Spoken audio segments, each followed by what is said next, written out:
What's up, guys? Welcome back to EmoséwA Live. I am the bad guy, Nick H. The H is silent once again. Hi, and I'm Mr. Fuentes. This is definitely not an episode of Friday the 14th. Are you sure I see the logo up there? Yeah, it's not on my wall this time. That's how you know it's not a real episode. It's not on your wall. Exactly. I was like, what happened to your background? My background? Not because you said the logo on your background. Yeah, I had to pull it off and put other things besides the logo on there. So yeah. How's it going? How's your day going for you, my good sir? Pretty good. Got to get in a little work today, and then getting ready for this. Been kind of excited thinking about what we're gonna talk about on here. Ooh, I think your expectations are way too high there, sir. No, man. I think they're right where they need to be. Have you ever even seen an EmoséwA Live before? Hell, maybe. Maybe. Okay, so just to, I did see you promoted the thing, and you labeled it as an interview. Kind of, because I know it's at least a conversation, and that's what all interviews are, right? Initially, yeah, just the thing I go on about here, like saying, like as far as like interviews, that's not really my whole thing. Just because you don't want to make it a fancy term doesn't mean a it's still fancy not term. an interview. Still doesn't mean it's not an interview. But yeah, Mr. Fuentes, so with this whole stream, I kind of want to let you have your little spotlight, promote some shit here. From because we did a podcast with you. This was maybe like what 2018, 19, late 2018. It was kind of late. Yeah. I mean, like not late, but like a while back. I honestly don't know the date, to be honest. All I know is, I didn't really know y'all, and y'all were doing this podcast called Wrestling Tacos, and I knew at the time. It's kind of funny because I just kind of like barely at that time started getting in contact with Robzilla, and me and him barely started like talking, and it's kind of crazy to think about because like in that time, in like 3 years almost, like or 3 or 4 years, I guess it's 4 years this year technically. Me and Robzilla have become like super close friends, and it's just crazy how 3 years can change everything. But enough about Robzilla. I just love him a lot. But yeah, y'all invited me on. I was just like, I didn't know what to expect, and to be honest, like it was kind of super humbling because I didn't even really know Franco at all. I didn't know you at all. I mean, it was just y'all just invited me on to do something, and I mean, as a music entertainer, quotation marks, that I am, that's what I'm supposed to do, right? Supposed to jump on random interviews and talk to people about my music and stuff. So yeah. So that mean I'm pretty sure that podcast is still up on our little podcast network on whatever Spotify and everything. That we covered your beginnings, your humble beginnings, like shall I say, or like your early stuff. Yeah. So with this one, I feel like it's more like more like an update stream. What you've been up to now since after those many years. I guess first kind of question is what is it like being part of the team now? And we're now EmoséwA Productions, but before that we're known as WKE, Wrestling Kingdom Entertainment. Wrestling Kingdom Entertainment. That's the shirt I should have wore today. Before answering that, we did like a little a skit type of thing. It was referred to as like contract signings, and I remember doing a post saying like, Mr. Fuentes is the newest signee, jokingly.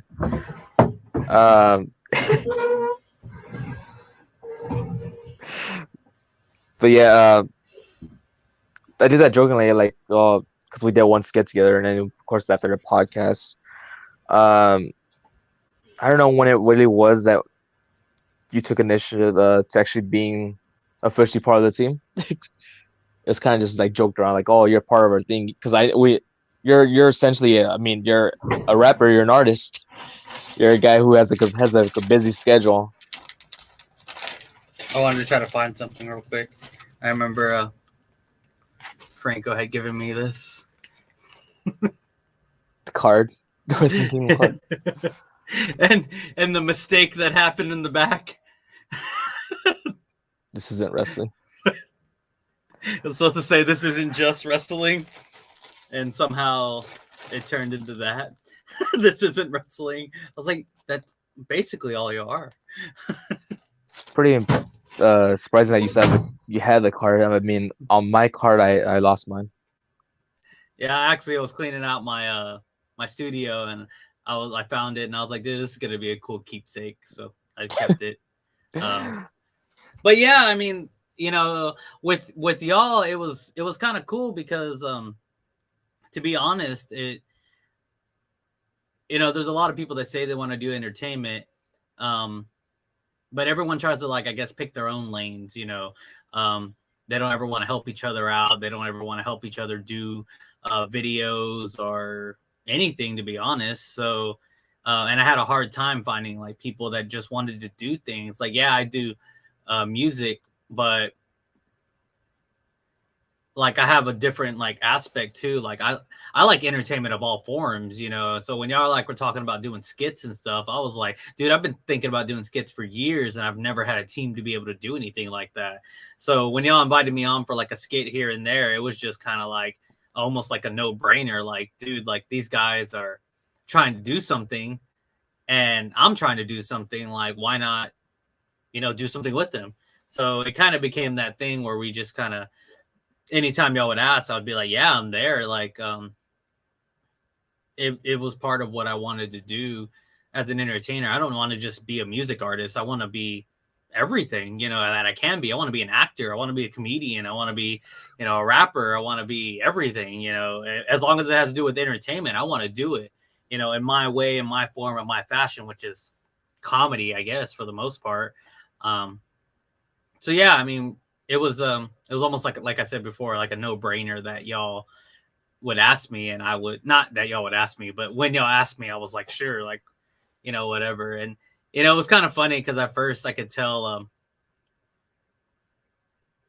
I don't want to like seem like I'm like it's a big-headed type of thing, but I could tell Franco was like kind of like not nervous, but he was just like weary to ask me to like do things at first, because I guess, you know when you see people like look at you like doing music and stuff like that, they I don't know if he was like just not intimidated, but just thought I would have a super busy schedule that I wouldn't be able to do much with y'all. So he would like seem like he'd never really like thought I'd actually do anything. And then when I started just doing more and more things to y'all, I think he just realized I'm just like y'all are. I'm just another guy trying to do something I love, and just working every day at it.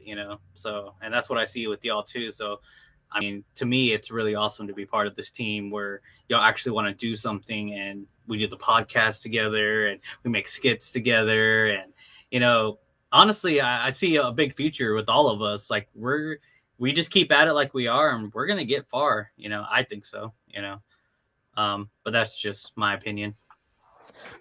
Yeah, well, going back to the whole, I mean, what was I?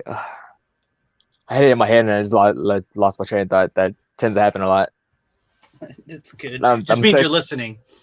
jealous. um.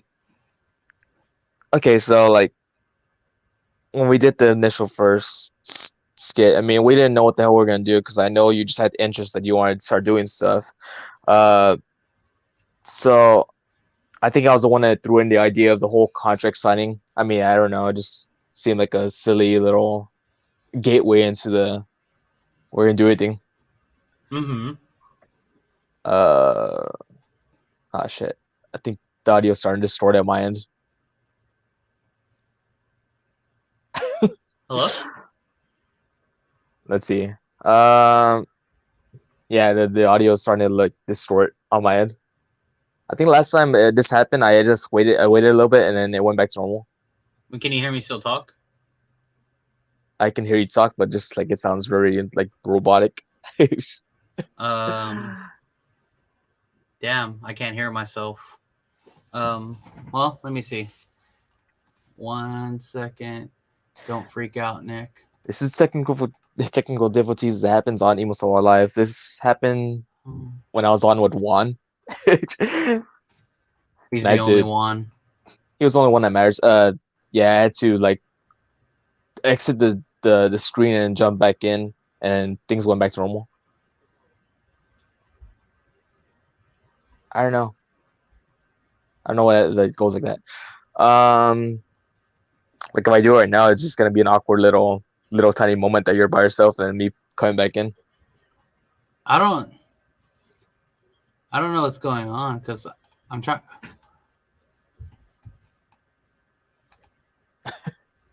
Okay, I think it might fix it if I just exhale and come back in.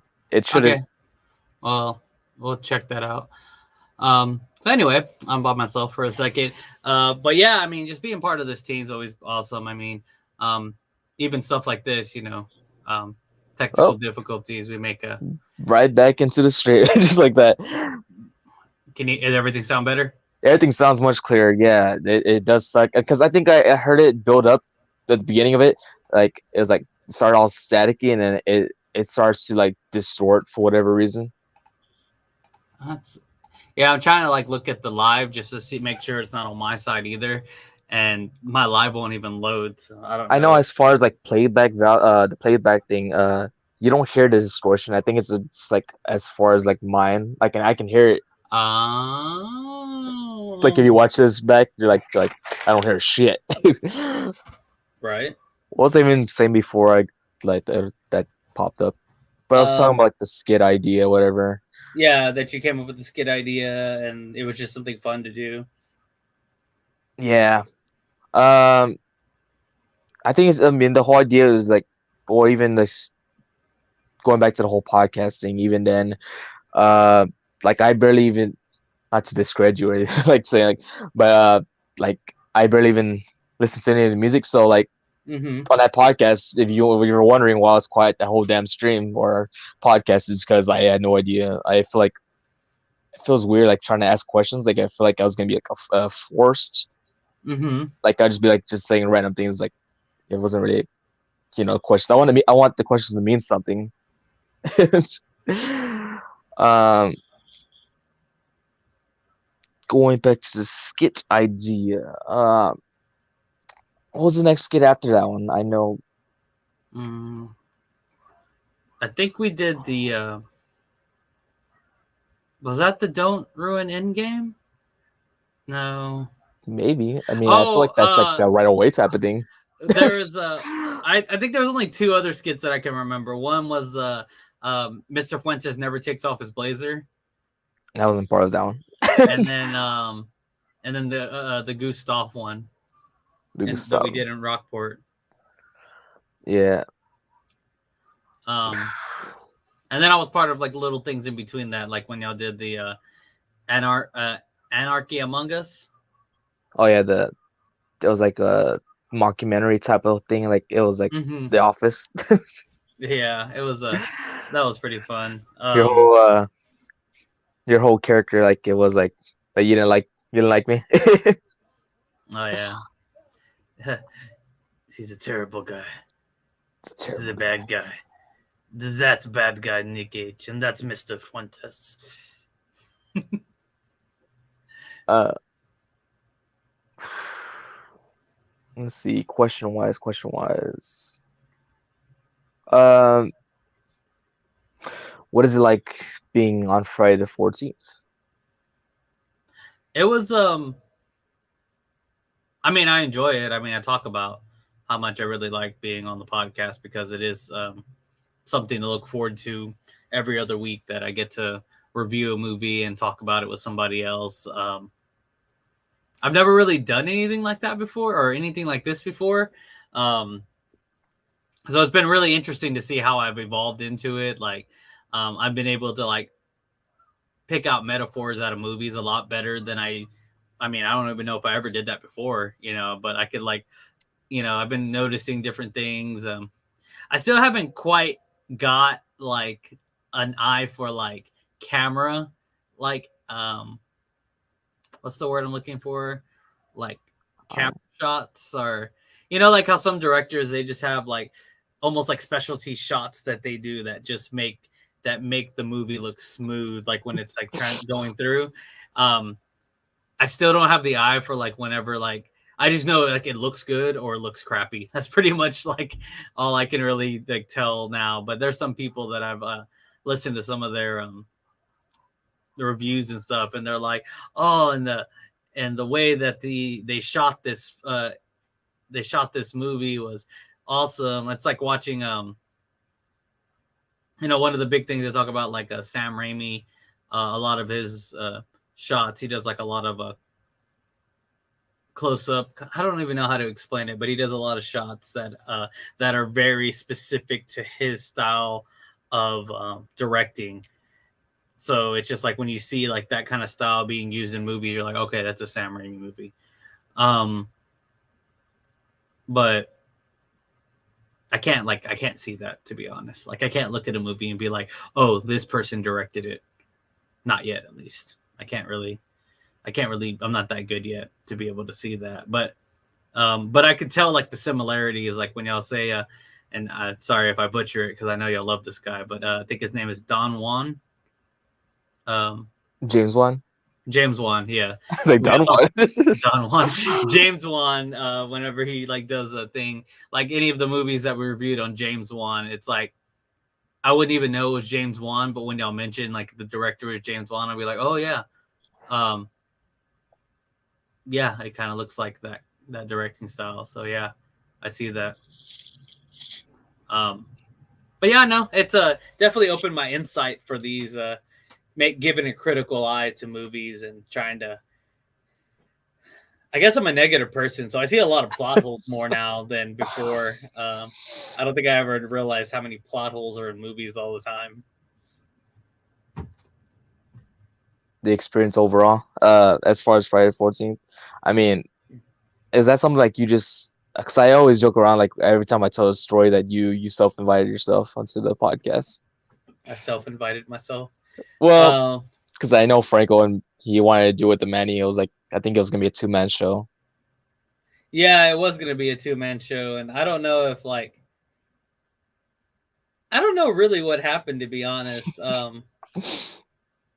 You know, we were barely figuring this shit out, like how to use StreamYard and stuff like that.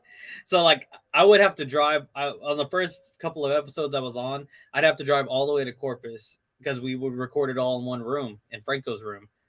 And I was driving all the way to Corpus, and I was just to get in the thing, just for us to do the interview, which is really cool actually, because um like this is pretty good to be able to like look at each other and see our expressions and stuff, but like you only see like this much of the body, and it's usually a lot better to see full body expression of when you talk about like something and things, because you can kind of really get the feel. I do believe in like energies, so like you can really feel like when you start talking about something, like you can feel the other person's energy, like you're like, oh, they are not excited about that. what I just said, or hey, they're really happy about what I just said. Like we got really excited together about it. So I don't know, there's something really cool about it. But anyway, so eventually we got to being able to do the streaming. But I don't know, Franco's just a very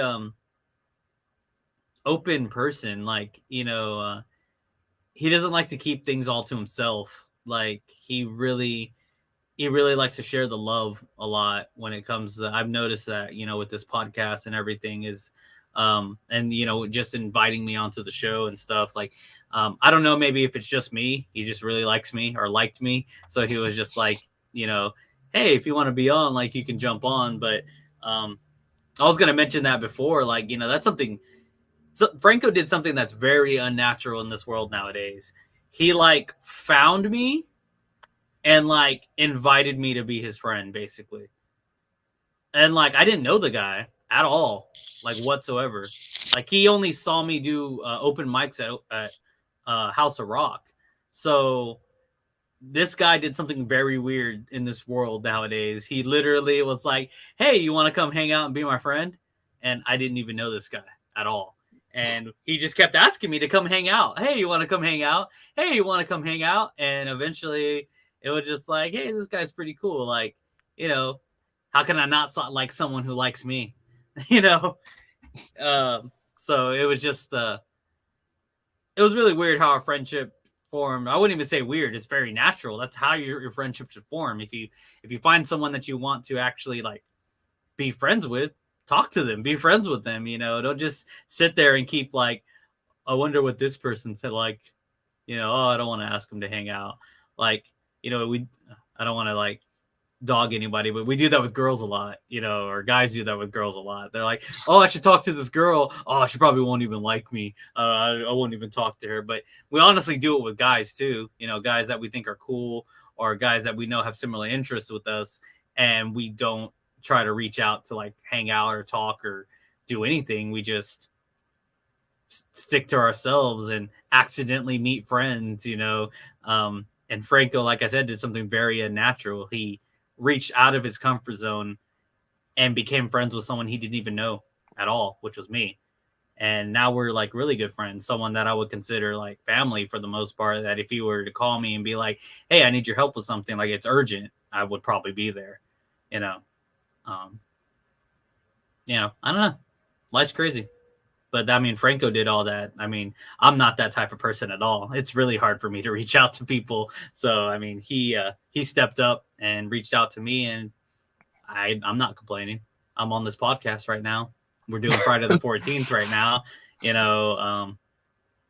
I see him every so often. We hang out, we make skits together, we have fun when we're together, and I wouldn't trade that friendship for anything. Like, he became a really good friend. You became a really good friend after this past year, because I think we talked about it on the last podcast. We didn't really talk too much. We didn't really know each other very well. And then over this time of me and you hosting Friday the 14th, I definitely consider you more of a friend, and definitely someone that, I could actually chill with and have a conversation with now, which I found was kind of hard before. Cause like you said, I guess you didn't really know me and I didn't really know you. So it's just kind of like always awkward silence sometimes when we hang out or even do podcasts together. So, like, as far as my half of the story, like, I mean, me and Frankel in ways are very similar to each other, and like, I always find it weird, like, opening up myself. Like, I don't know, it's always like reversal. Like, I feel like most of the time, like, if I'm gonna talk to someone back, as long as they're engaged in conversation with me, it's like, I don't know. Sometimes I'll step out on my way and make conversations with people, but it's just like one of those things where, like, when there's group talks, like whenever I walk up, like this will be like at wrestling shows also. Franco's talking to people and then I walk up and then I don't get really introduced at all. So it's just like one of those awkward types of things. Who's this weirdo? Who's this weirdo? I was like, I'm just waiting for like, oh, hey, oh, this is my best friend Nick right here. Like, I was like, but it can be like I could introduce myself, but like it always was weird trying to introduce yourself. Like, oh yeah, who are you? Like, what makes you special to come up to me? Right. I don't feel like interrupting the conversation they're having. um, as far as like, because I mean, essentially me, I discovered you around the same time Franco did, because Mm-hmm. Franco and Andy were trying to do this whole music thing, but I know Franco doesn't like to mention it. He wants to bury that past. He wants to bury it in the past. You mean like Far From Home? Or what was it called? I feel like I shouldn't say if he wants me to bury it in the past. I want you to But bury it in the past. he wants to like leave it for dead. He doesn't want to talk about that career That choice. that But yeah, I mean, I known about you, just that I didn't search up as far as the music thing. You know, as far as like ideas, I don't, I it was kind of out a little bit of Jesse, because I feel like you would hit up Franco for more for as far as ideas. Like, I feel like you look to him like he was the main idea guy. But I mean, as far as mm-hmm. like the whole group thing, I mean, it was me and Franco doing a lot of the work. And it's like I wasn't Yeah. very super vocal about things. Like again with the contract signing, that's kind of my idea throwing it out there. That was the initial Mm-hmm. gateway for you to jump on joining. Um, there's like so much other stuff. I mean, I feel like I never really got credited. Yeah, no, I totally get you because, like you kind of said, and I don't know if that's just a fault in Franco's personality, but he,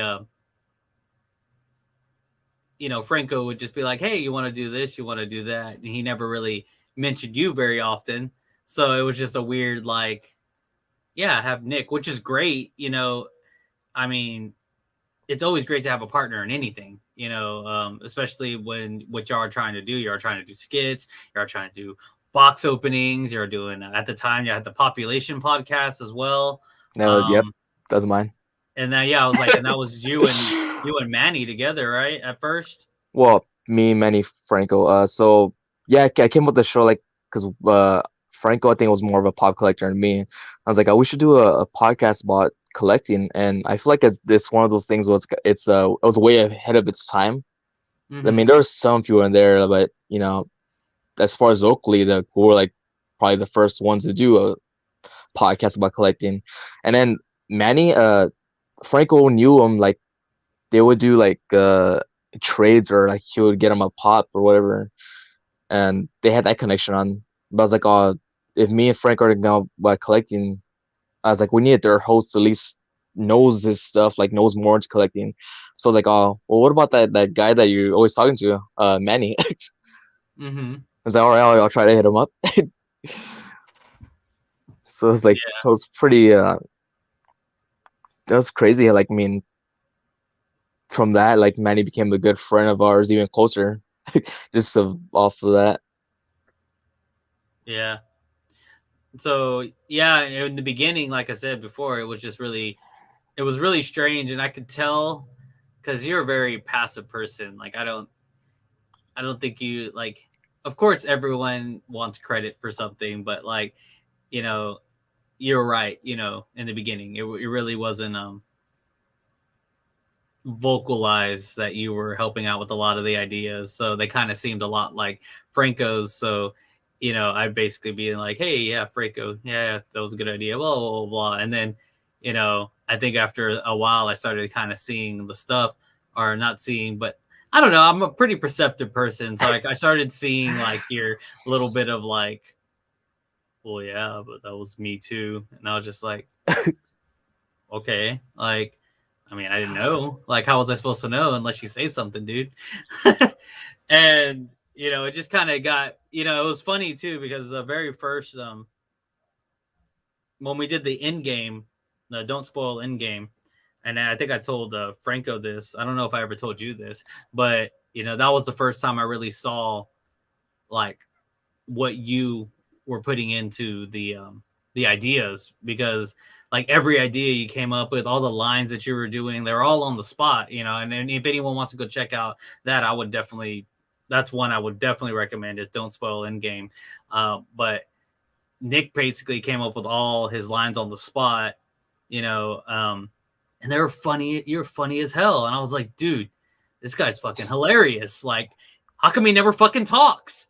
It was just like, I was like, this dude's hilarious. Like, why isn't he doing more?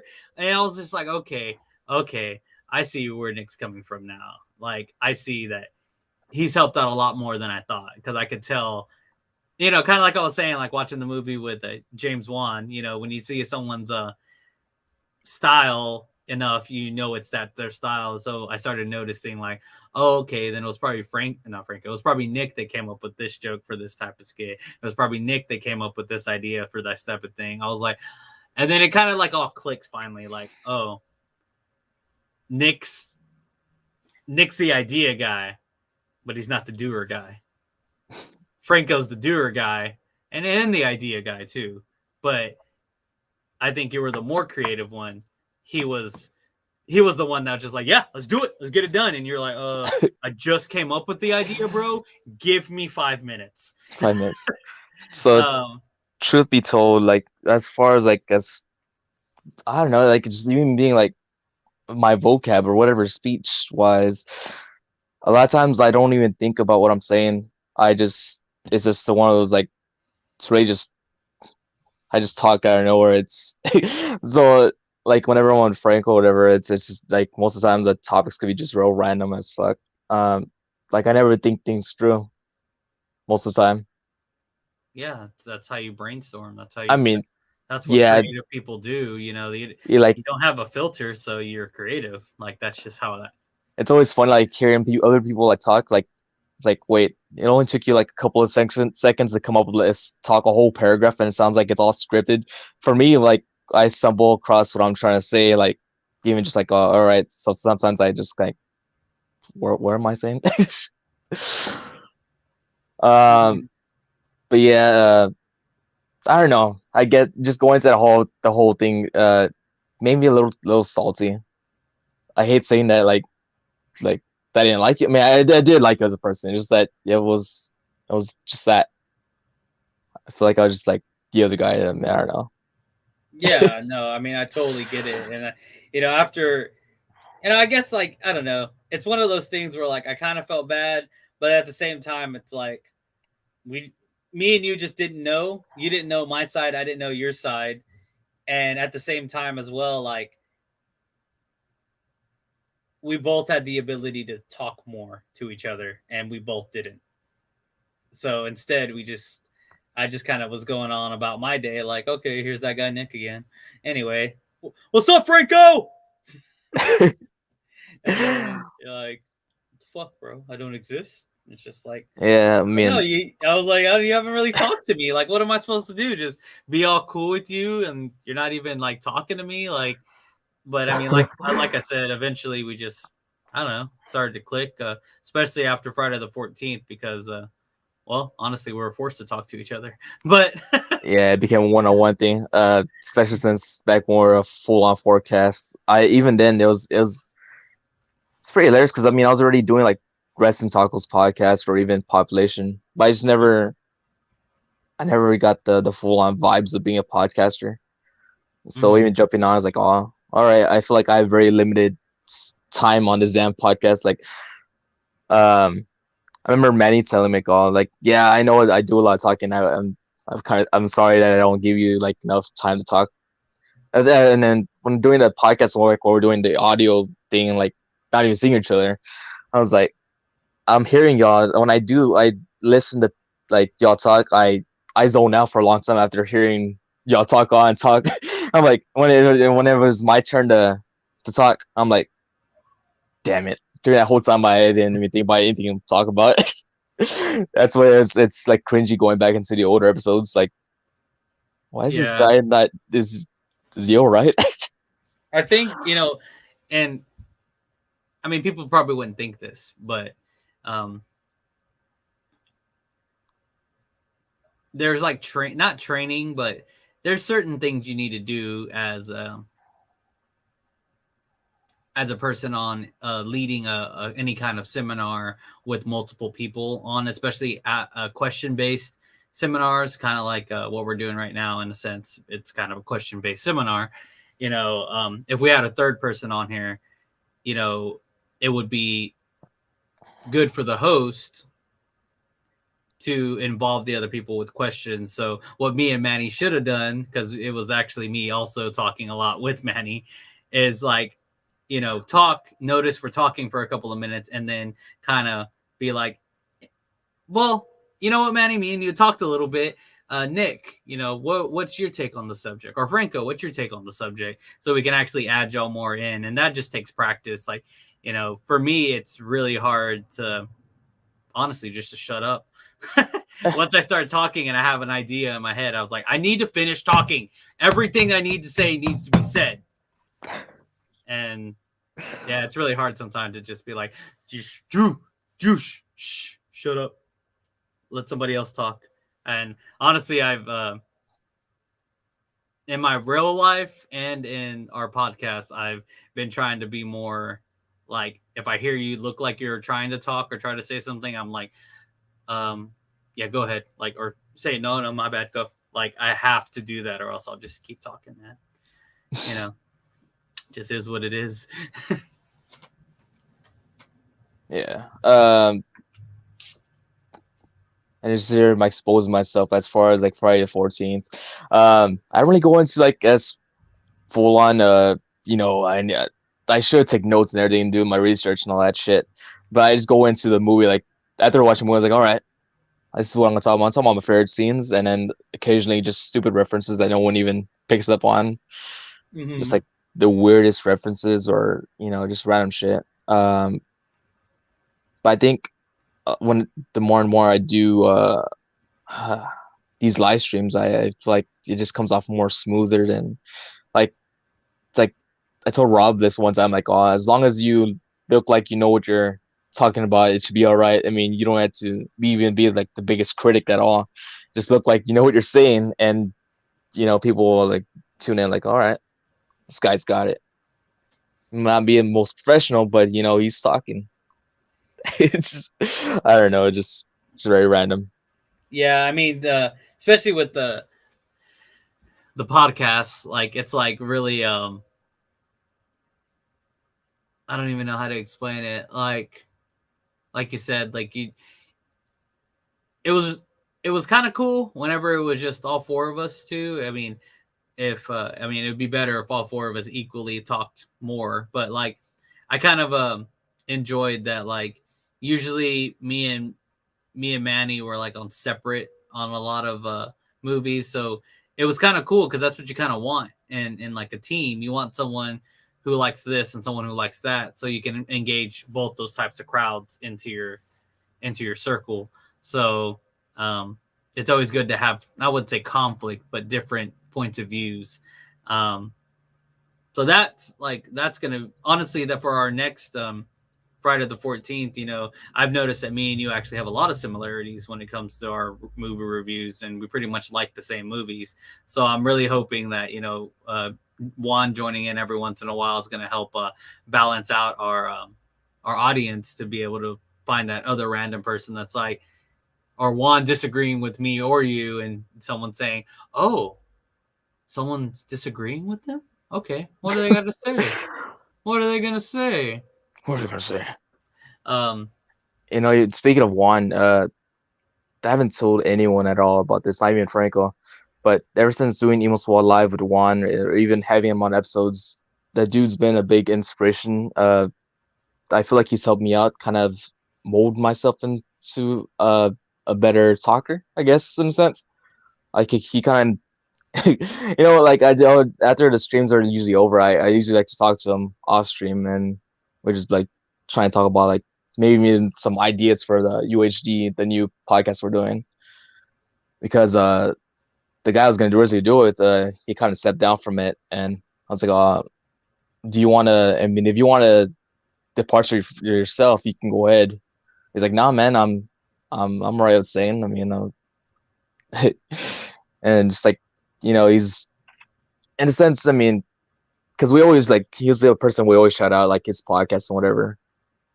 But ever since like meeting him like visually, like seeing him, he's been mhm. like he's been a bigger piece. I feel like a missing piece that I needed. Yeah. I did. I was kind of, you know, just on the last episode, I noticed he, and maybe because he's been, I don't know if he's how long he's been doing the podcast. I think he said like 2 years already. He's been podcasting, or 2 or 3 He years. started around the same time we started Resin Tacos, believe it or not. Okay, I noticed that, like even when we were doing our Hellraiser review, like he was doing the little techniques that I was talking about. He was just like, and what do you think about this, you know, Saul? What do you think about this, Nick? And you know, he like adds that like extra thing to like get everyone talking instead of just me or just you or just him. You know, he was like adding in to make sure everyone got a feel, and that's what, you know, I noticed things like that. So I was just like, oh shit, okay, okay, Juan, I see you, I see you, I got you. Nice. I like where you're going with this.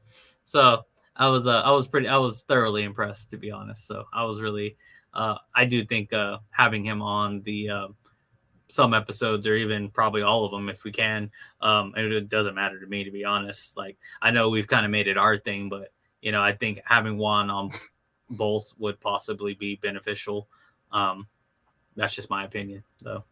Um, he seems to be really good at what he's doing, and yeah, I'm glad that he's helping you talk a little more, or at least helping you with your speech and talking. Um, it's really, I don't know like how to really explain it, but um, over the past like 5 years of my life, I've done like a lot of deep reflection on on like the way I am, my attitude, the way I talk. I honestly monitor a lot of things that I say, and like, um, and it may not seem like it because sometimes I do come off as a little bit brash and sometimes an asshole, um, occasionally. But I really do try to monitor like how I act and how I say things, and I've noticed, even though I don't mean it, like I think that sometimes, like when me and you talk, like I'm a little just I talk a lot more and I kind of like overstep myself a little bit, and I try to like not do it, and I don't notice I'm doing it until it's too late, and I reflect and I'm like, oh shit, I did it again. Oh shit, I talked way too much, or I kind of cut off Nick whenever he was in the middle of doing something or talking about something, like, oh shit, okay, I need to like stop doing that as much and just shut the hell up. Um and yeah, I mean, I think having Juan's going to be very helpful for possibly helping me see those things, because I don't know, like you said, there's something about him that just kind of makes you like do a little bit better or talk a little bit better. I think he just leads his podcast a lot more cleaner. I don't know if he's done his research more than we have or something, but he seems to really know his stuff. So I'm actually really excited to have him part of the team. Yeah, I think when I told him about, like, mainly I have him, I told him he can be on UHD or whatever, but he was like, he's like really open to like jumping on the main show. Also, I was like, oh, I mean, you don't have to, man. This guy, he already has his own podcast, and I think, I mean, he plans on doing his bonus episodes like maybe once a month, then versus the weekly thing he was doing when he would Mm-hmm. do the series stuff. But yeah, it was like, oh, just jump on whenever you want to. You don't want to jump for every single time. Yeah. I like just love how like how willingly he's open to helping us out. Yeah, I mean that's how you do it in real life, right? Like if there's something you want to do in your life, I mean, you go all in on it. I mean, he wants to be a podcaster, and he's podcasting, man. Yeah, when I first told Franco, like, I really want him to be involved with us. Like the show idea. Like I'm gonna ask him, but I wanted to see what your thoughts are, Franco. And he's like, oh, I mean, he's a busy guy. I don't know if he actually is gonna join, but I mean, if you want, go ahead. And I remember telling him after we did Kenny Man, I messaged him like before that earlier on. I told him like, hey, there's something I want to talk to you about after the stream. He's like, oh. Then I told him the whole thing. I was kind of nervous to tell him about it, and then like now he's like, yeah, I'm totally down. But yeah, Dude, Juan's a no, cool yeah, dude. he really is. You could tell like he's just all about trying to like make everyone succeed.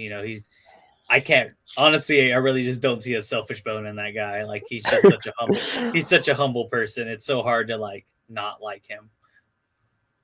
um, I know we've been talking about like mainly like our history over like as far as the Yeah, brand itself. that you hated me and you wanted me to die. Yeah, And I feel kind of dumb mentioning that, but I mean, I feel like if I'm gonna I'm mention, just messing if with I'm gonna mention that, I'm like, I know the message is there, but it's here. I'm not sharing any secrets to like, and this is like out in the open. It's live. I said it. It can't. There's no going back. But so a few questions. What's So the I think you were kind of trying to lean that way, but I was gonna talk about like, as far as how like mental health wise, like Mhm. I really don't know how to lead that question on, but I was trying to the topic of mental health. as It's like, far as I know, what do you? because It's like, what are you asking? I mean, initially, you threw in hints out there because there is a song that you talk about your like the depression, like your depression, never resting. hmm Um, Um, I've never been to an actual like therapist or physician or anyone that's diagnosed me um, with any kind of mental illness or anything. But I am like 95% positive I suffer from like um, depression and hard fits of depression. I don't. It's honestly, one of the biggest reasons why I haven't. Well, I guess anxiety is also a part of it, and I hate to. It took me a long time to even admit I had really either one. I think it's hard for a lot of us to admit if that we have depression or anxiety because it's the normal day to day life we live. Especially when you have goals in your life. If you're not, you. I think that's what makes it hard for a lot of people too. You don't write down your goal. You don't say what successful is. You just say, I want to be successful, but you never actually write down, well, what is success to you? And if you were to break that down even further, what steps could you complete in your life to make it seem like you're getting closer to your goal of being successful? I've never really wrote down goals or did anything before. I'm starting to do that more now, and like I said, in the past, 5 to 6 years, I keep extending it because honestly, I've been on this self revelation thing on myself for a long time in my life. But yeah, when I got signed to Funny Farm in 2019, I was like at the pinnacle of depression. I was like, this is, I'm never going to make it in music. I'm just going to be a nobody who's never going to be known by anybody. I'm just going to be nothing. And that was 2018, I think. About the same time that I guess I met y'all. um, and it was, it was really cool to get part of this team and like be part of everything. And then like a lot of, even now I still kind of battle with it and I'm trying my hardest. I mean, I honestly swear with everyone that's listening, I'm trying my hardest to get a new album out to everyone. I've been working on this album for like 3 years and it's done, really, to be honest, it's done, but I'm scared. I don't want to put it out. I don't know what people are going to think. I don't want all my hard work to be, not like, I guess, appreciated because I felt like I put so much time into it. And at this point in my life, it's like, it's almost embarrassing that I'm even going to release this album because it took me so long to finish. And, it's almost been like a ghost kind of like, or it's been haunting me all these years, like not finishing this album, not putting it out. I've honestly thought about it multiple times, just throwing away the whole album, like get rid of it, just start something brand new because I've heard all these tracks so many times in the past, like at least year and a half, probably closer to 2 years. And um, it really messes with me a lot. But I've been working hard to get this out to everyone. I trying to push aside the negative part of my brain that tells me that you know to just sometimes quit. Just don't even worry about that stuff anymore. But I can't. I don't want to. I want to do this, um, and it's gonna get done. I'm gonna finish Sneak Peek. I have a goal to by the end of this month to have an actual release date. Um, Whatever it is, guys, sorry, take it or leave it. If it sounds rough, it sounds rough, but it needs to get released and it is going to be what it is. And I need to get on to the next project. Funny Farm's been waiting 3 years for me to get this album out, probably closer to 4 years now because it was 2018 when I got signed. Um, it's time. It's time, guys. It's time for me to get this album out for y'all to listen to it. And and make new music. I have already the next 2 albums pretty much planned out. Actually, I have 3 albums planned out already after this one. So I need to get this album put out, and I need to I don't know, get over it. I need to work hard. I guess anyone else out there that's trying to do anything that's different than the norm, you're gonna get pushback from everyone around you. You're gonna get people that tell you, you're crazy, you're dumb, that's 1 in a million chance you're ever gonna make it. There's a Hobo Johnson song that's called it's called 3%. Apparently, according to his song, there's only a 3% chance that any artist, music wise, will make it in the industry. Yeah, there's only a 3% chance, but maybe that's because only 3% of people were willing to work toward it. I don't know. I hope not. I hope that that I persist, that it's gonna pay off in the end. But yeah, anyway, so yeah, I mean, I suffer a little bit, like I said, from depression and anxiety, but I try to work through it.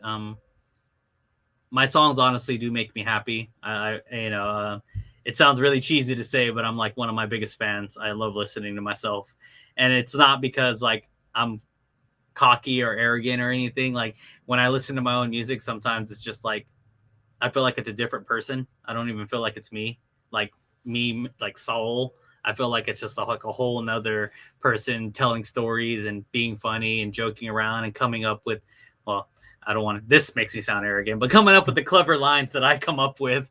I'm like, dude, like you came up with that, dude, you're badass, bro. It's always funny listening to my own tracks because I really do enjoy what I do, and I enjoy. I guess it's another big thing, I never really talked about before too, but I guess I gave so many props to Franco because at that time, like I said, I guess it was like 2018, like I was pretty much ready to quit. And then this random ass guy who I've never met before was like, I saw you at open mic once. You're badass, dude. I'm just like, me? And it was like, you've heard the story about like how, like the first time I officially met Franco? Was it at the mall? Yes, at the mall. So I go to the mall, and it was actually it's so funny, yeah, because it was the exact same time I started talking to Robzilla. That day, I called Robzilla. Robzilla doesn't even know who I was, but I was just like, "Hey, you seem like a cool guy, and I'm trying to get a little more, up in my music game." So I asked him if he would have like kind of like an interview with me that I can ask him some questions and stuff about what I should do more in my music and things. So we go and we have this giant meeting. We come out, or not this meeting, but we have this big talk, and we talk about both of our musics and what we're trying to both do, and different ideas that he had for how I can help myself succeed more. And this is before we even ever heard of Funny Farm or anything. And so we're walking out of the mall, and Franco's doing security at the mall. So he's driving by in his little security car, and he like stops, and he's like, "Hey, Robzilla," and he's like, "Hey, man, I just want to say, hey, he's like, can you sign my CD?" And I guess he had like a CD for that he got somehow from Robzilla. I think it was a Versatile CD. And, at the time I was like, a little kind of like not pride hurt, but I was just like, oh, I guess, we're already walking to our cars. So I was like, well, I don't need to stick around. So I was kind of like, all right, well, I'm going to just go to my car, I guess, and let Robzilla, talk to his fan. So I started walking away, and then all I hear is, "Where you going, Mr. Fuentes?" And I was like, "What?" And I was like, "Well, that wasn't Rob's voice." So I turn around, and I'm like, he's like, "Yeah, man. I seen you perform at open mic, dude. You're badass too, man. Can you I think he wanted me to sign something too. I don't even remember what the hell he did. And I was like, "Yeah, man, like thanks, man. I appreciate that, blah, blah, blah." So, after that day, I was just like, damn, other people do like my music. Like, that's badass, man. Like, that's cool. Like, he kind of sparked a little bit of, at least for a day or two, made me feel good about myself that, someone out there actually listening to my music. And, yeah, and then that kind of sparked everything else. I guess around that time he had asked Robzilla to be part of Wrestling Tacos for a podcast, and then a little bit later he asked me to be part of be part of the podcast as well after Robzilla. Um, yeah, and it just kind of like went from there. Like I said, I don't think I've ever told him that, but like he really kind of picked me up, by being just him, just a good guy. He's always kind of just been a really big supporter of mine, and I mean, you have too. Um, but definitely, just at that time and moment in my life, like I really needed what Franco gave me, to make me feel better and not as crappy about my life, I guess. uh, just the whole story also like uh the podcast when we did it was live, and I remember I think you had commented or something like you commented on Robzilla's uh on the Facebook live whatever, and I think we had Franco had noticed it. He's like, oh, Mr. Fuentes, we should get him on the podcast. I think I was Yeah. there in that moment. I was like, I didn't say anything. I was like, well, why not? Why not get him Yeah. on? The thing is, like, I don't really go into like I was saying, like I think I mentioned real early on. I don't really go into like full on research. Like I don't have access to music. But I remember when like we're prepping up for like hearing the music so we can interview you. I was like, one song that was really vibing to was Paranoid. I Mm-hmm. was like, man, this is real, like it's a real banger, and like just like the vibes, like even like thinking about it now, like that's real, like it's like Friday the 14th type. Because I was like, Mm-hmm. being a horror fan, I was like, oh, yeah, I like that spooky like little vibes to it. Or even like hear like throughout the years, I've been hearing more of your music because like this guy is really something. I mean, he may be locally right now, but I can't wait to see when he does big things. And I feel like even like currently you've been doing big things. I mean, you opened up like what Tech 9 at one point. Yep. I remember you made a post about your name being on a little like venue billboard or something like that. I Yeah, don't even know what that's called. that was a very, I don't even know what it's called either, to be honest. I don't, no, I don't know what it's called. But yeah, I mean, it was actually the first time in my whole life that's ever happened. But yeah, me, Robzilla, went with Razakel and the Slice Girls to New Mexico, and while we were there, me, Robzilla, Razakel, and I believe one other person. Who else was that? 44 Cal. All of our names were on the billboard, like, or the banner. I don't even know what you call that. Showtime spot. I don't know, but it was really cool. Yeah, and you know, I don't know, like when little things like that happen, it kind of sparks something new. Like I want to see that more. I want to see my name on shit more. Like that's the goal, right? Like that should be the goal, is to have your name on the board, when people walk up. Like you're not just, and it's not bad. I mean, I'm not trying to say it's bad, because I was about to say something that made it sound like it's bad. It's not bad to be an opener. It's not bad to be on the bottom part of the flyer.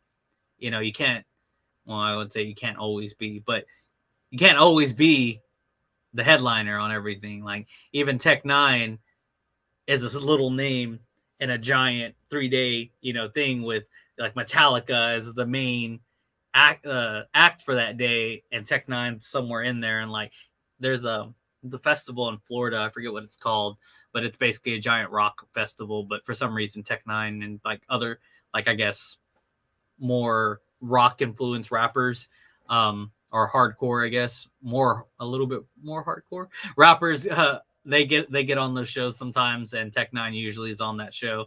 Um, but yeah, normally it's like all the big rock names are doing this show, and I don't know if I'd ever get to that side of the genre. I do like punk rock a lot, so I don't know. I've been always kind of thinking, dabbling more closer to that punk rock style of rap, and maybe trying to get in some shows like that. That'd be pretty dope. That'd be pretty cool. Um, but yeah. Anyway, I recently saw a post that you were interested in putting a band together. I was like, well, what does he need? What does he want? And I was like certain instruments. I was like, oh, I don't know why. I saw like no vocals. Huh? I don't know. It was just a I weird mean, fantasy. Like you know, honestly, vocals would be like backup vocals, it was harmonies. it was even one of those things like that I was like I was gonna hit you up like right away because I'm very uh insecure about my vocals. I don't think I'm that great of a singer at all. But I was like, it was just like one of those like fantasy dream like moments. Like, it'd be cool to actually work with Fuentes on something. But like, nah, I'll just step back. That's not what he's looking for. Um, but just your overall like the music and everything. I enjoy going to your live shows. Your shows that you do here locally, whatever. There's some shows where I don't make it. Mainly because like I'm at work or some you know work most of the time. Or the Mm-hmm. last time you did that Crumpet show, like I would have been down and gone to that one, but I ended up seeing Spider-Man that night. But yeah, I think I you saw always put a Spider hell Man. of a shows though. I think the last show I even got to see was actually I wasn't there in person, but I saw it in Facebook Live, and I Mm-hmm. think I remember it was at a time like I was really trying to get back into running. I was running on a treadmill in the personal gym. And I was Mm-hmm. watching your live stream, well, the live stream that was being shot. I was like just like bobbing my head to like, all right, Fun just is doing his thing. Like I love seeing this guy look very happy out there performing on stage. You know, not only because like you're part of like the team, but you became a friend. I mean, it Mm-hmm. may not have that close connection like you did with Franco, but I like to believe that we're on that family level now. Yeah, I Like, mean, I haven't got the opportunity to, but I mean, definitely if you need help, I'm here for you, man. You got to ask. Don't be afraid. just hearing you talk about um, like a lot of it's like self doubt, and I can relate with that self doubt, the whole thing, like believing you're not that good enough. But I mean, I feel like everyone thinks that way in a sense. Even Franco, like just taking risk. That's it's always a big thing. You know, thinking about like, people may not like what I'm doing, but at the end of the day, it's more of like as long as you're having fun doing what you love doing, that's just what it comes down to. Like doing these EmoséwA lives, this was like me taking a big step, like doing one-on-ones. I'm normally the guy who takes the back seat and let other people do the talking. Like every single interview we've done previously, like WKE stuff, I was always just there. Like I would not throw any questions at all. I wasn't talking. I always had Franco to fall back on. Like it's always a group thing. So like just doing this is like all right, we're gonna do it. Even though you already know like the main intention of the show, this live streams are like pretty much anyone can jump on. They can do a live box scenes or whatever. It just Mm-hmm. became that it's a one-on-one with creators I enjoy. I can definitely agree with you 1000% that in the beginning you're the backseat guy. And honestly, like, everything that you're doing, I'm like super proud of you because you've never been the upfront guy. You've never been the you're right. Like it's been Franco a lot, and you've taken the initiative to stay on Friday the 14th. You've even taken the extra initiative to do a spinoff of Friday the 14th, and it's just going to get started this week, but I have no doubt it's going to be a success. You took in the initiative to be the lead guy in a lot of these EmoséwA lives, and I mean, I'm going to be like honest, like yeah, you're right. I haven't watched as many of these things. I do sometimes, I'll get through 15 minutes or so of some of the I mean, they're long shows, and streams. I don't blame you.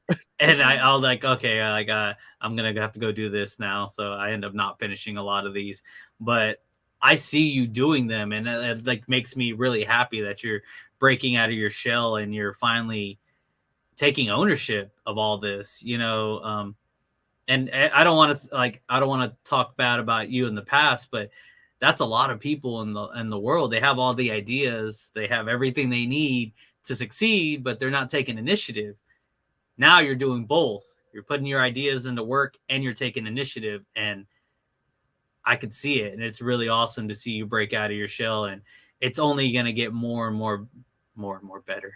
That's not proper grammar. It's only going to get better. It's only going to get better, and I'm super excited to like see what you do in the future. I mean, um, like you said before, you're getting so much better at just having one-on-one conversations. That's something me and you never had before, and now you're doing them with almost complete strangers.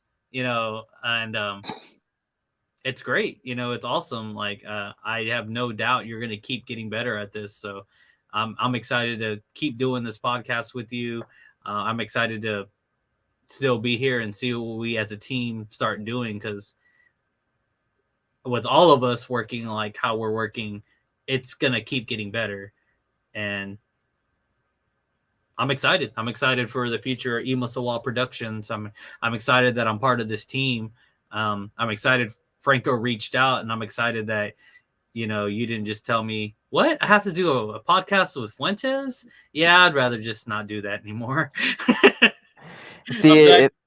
I was like, see, if I didn't like you, I wouldn't have took the step of like, it's like trying to continue the show, would I? I was like, well, it came down to a point where like it was just me and you. I was like, oh, we could pause the show and wait for see if Manny and Franco decide to ever show back up. I was like, oh, you know what? Why not just stick this thing through and let's see where it goes from there. I mean, it's not like I didn't like or anything, but it's like, all right, we're still fairly like building that friendship up. So I was like, Mm-hmm. let's see where we go from here. And I was like the previous ones, like I was barely even doing any like talking. So like that's kind of like a big pressure on my end. Like, wait, you're gonna have the guy who talked most of the time and the guy that talked the least get on the show together. All right, let's see. I was actually, whenever like it was just like down to me and you, I pretty much in my head was just like, all right, I'm gonna have to carry the podcast. I got this. You know, but we did have that test try actually. We've done a whole, well, partially a whole Thanksgiving special live stream. Yes, we did. That was me and you. So I mean, I don't know why I was like nervous to even do a full season or whatever. Yeah, no, like I said, I mean, I think it's you definitely grown as a podcaster and as a person. I can tell, like, you know, obviously this is uncomfortable for. I wouldn't say obviously it's uncomfortable for everyone. Everyone, this is kind of like public speaking, because we know other people. We know other people are watching. We just can't see them right now. Like, And watching us back. and then watching us replay all our mistakes and everything again. But it doesn't matter. Like you said before, it's a conversation. It got said live. It's done. It is what it is. We aired out, I guess, any past negativity, or maybe even something that you just needed to get off your chest and tell me, like, you know what, Fuentes, kind of thought you were a dick, just to let you know. There's And only one. I accept that, because I am kind of a dick, and I will admit that.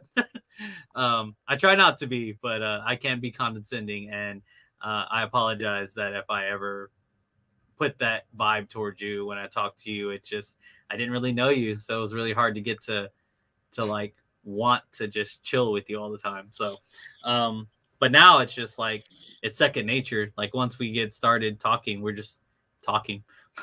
we don't stop talking. Yeah. Well, that's just me overall as a person. Like even I don't know. There's many reasons why I don't talk. I feel like in every stream I do mention reasons. Um, just to name a generic basic one. If a conversation's not interesting to me at all, I'm not gonna engage in it. Mm-hmm. Straight up. If it doesn't involve anything with me in it, I'm not gonna engage it. Mm-hmm.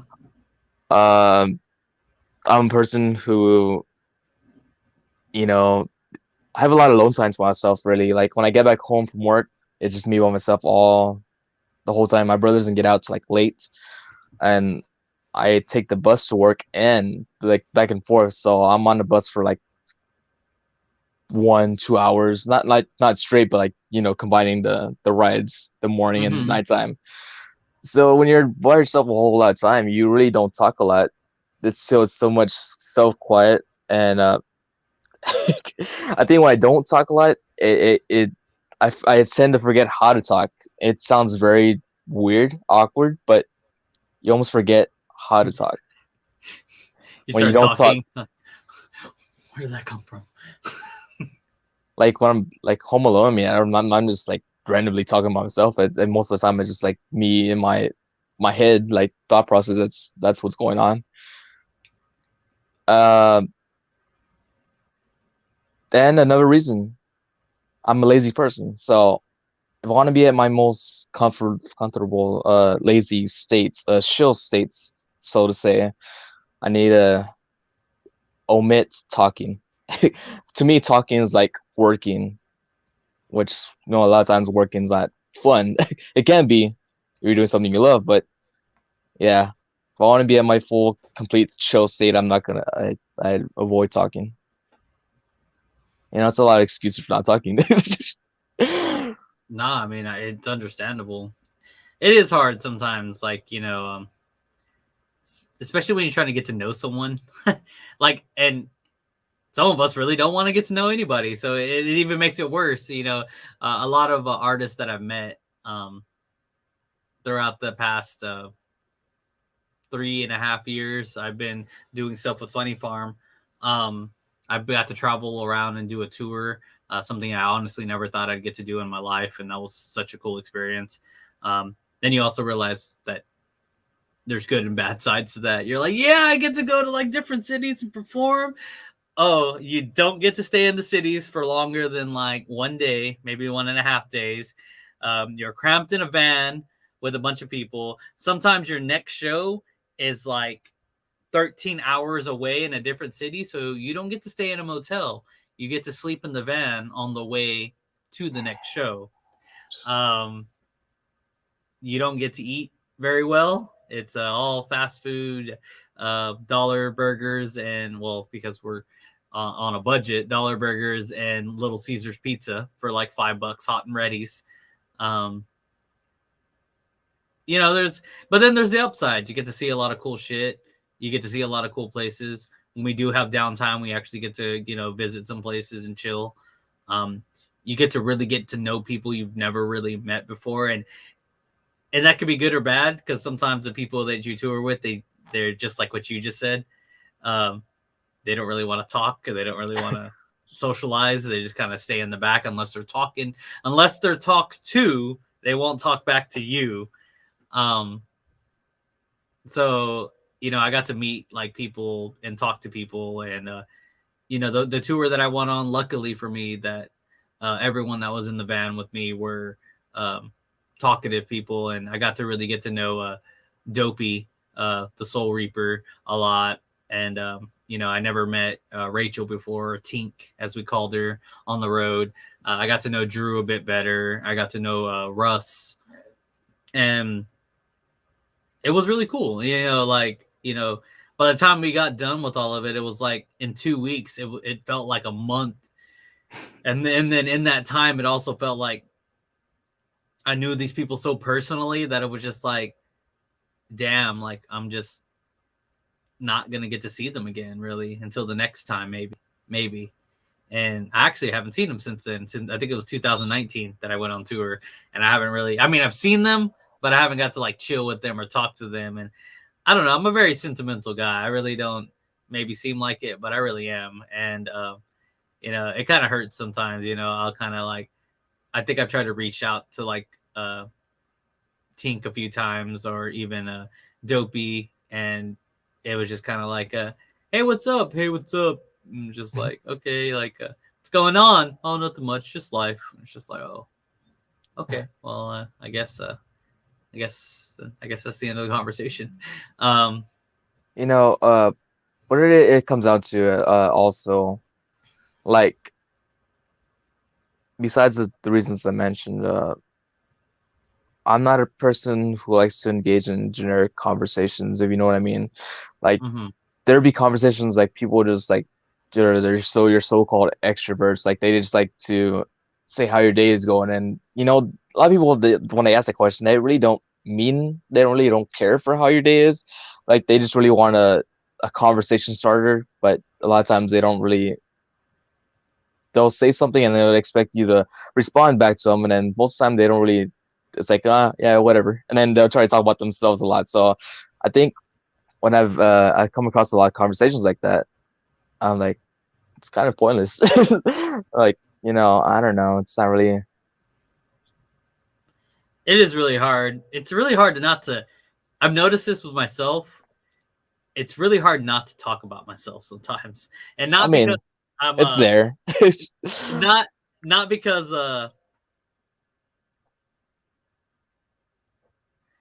not because it's not hard, but like you know, it's my conversation style. Like if you were to tell me, um, if I were to be like, hey, what's your favorite drink, and you're like Dr. Pepper, I'd be like, oh, Dr. Pepper. I remember, and then now we're talking about me. I remember when my mom gave me Dr. Pepper and when I was a root beer float, and oh, it was so hilarious. Like my mom, blah, blah, blah. Now we're talking about me. And that's not how I wanted the direction of the conversation to go. I wanted to be like, oh, you like Dr. Pepper. You know, what point in your life did that become like one of your favorite drinks? You Really know, on the years, and if it was me, I'd be the weirdo that say Dr. Pepper was actually created back from Waco, Texas. It was originally called Waco. They didn't have, yeah, just Dr. Pepper was random. originally called Waco. Yeah, it was like people refer to it as a Waco. So a drink The was Waco. a Waco, like Oh, just named a after the Waco. town. Yeah, yeah. Got And the name was after a girl that the pharmacist was trying to hit up. He was trying to impress her dad. So I don't even know if it was Dr. Pepper. I'm already losing but I had him all in my head. I used to know all the just random facts.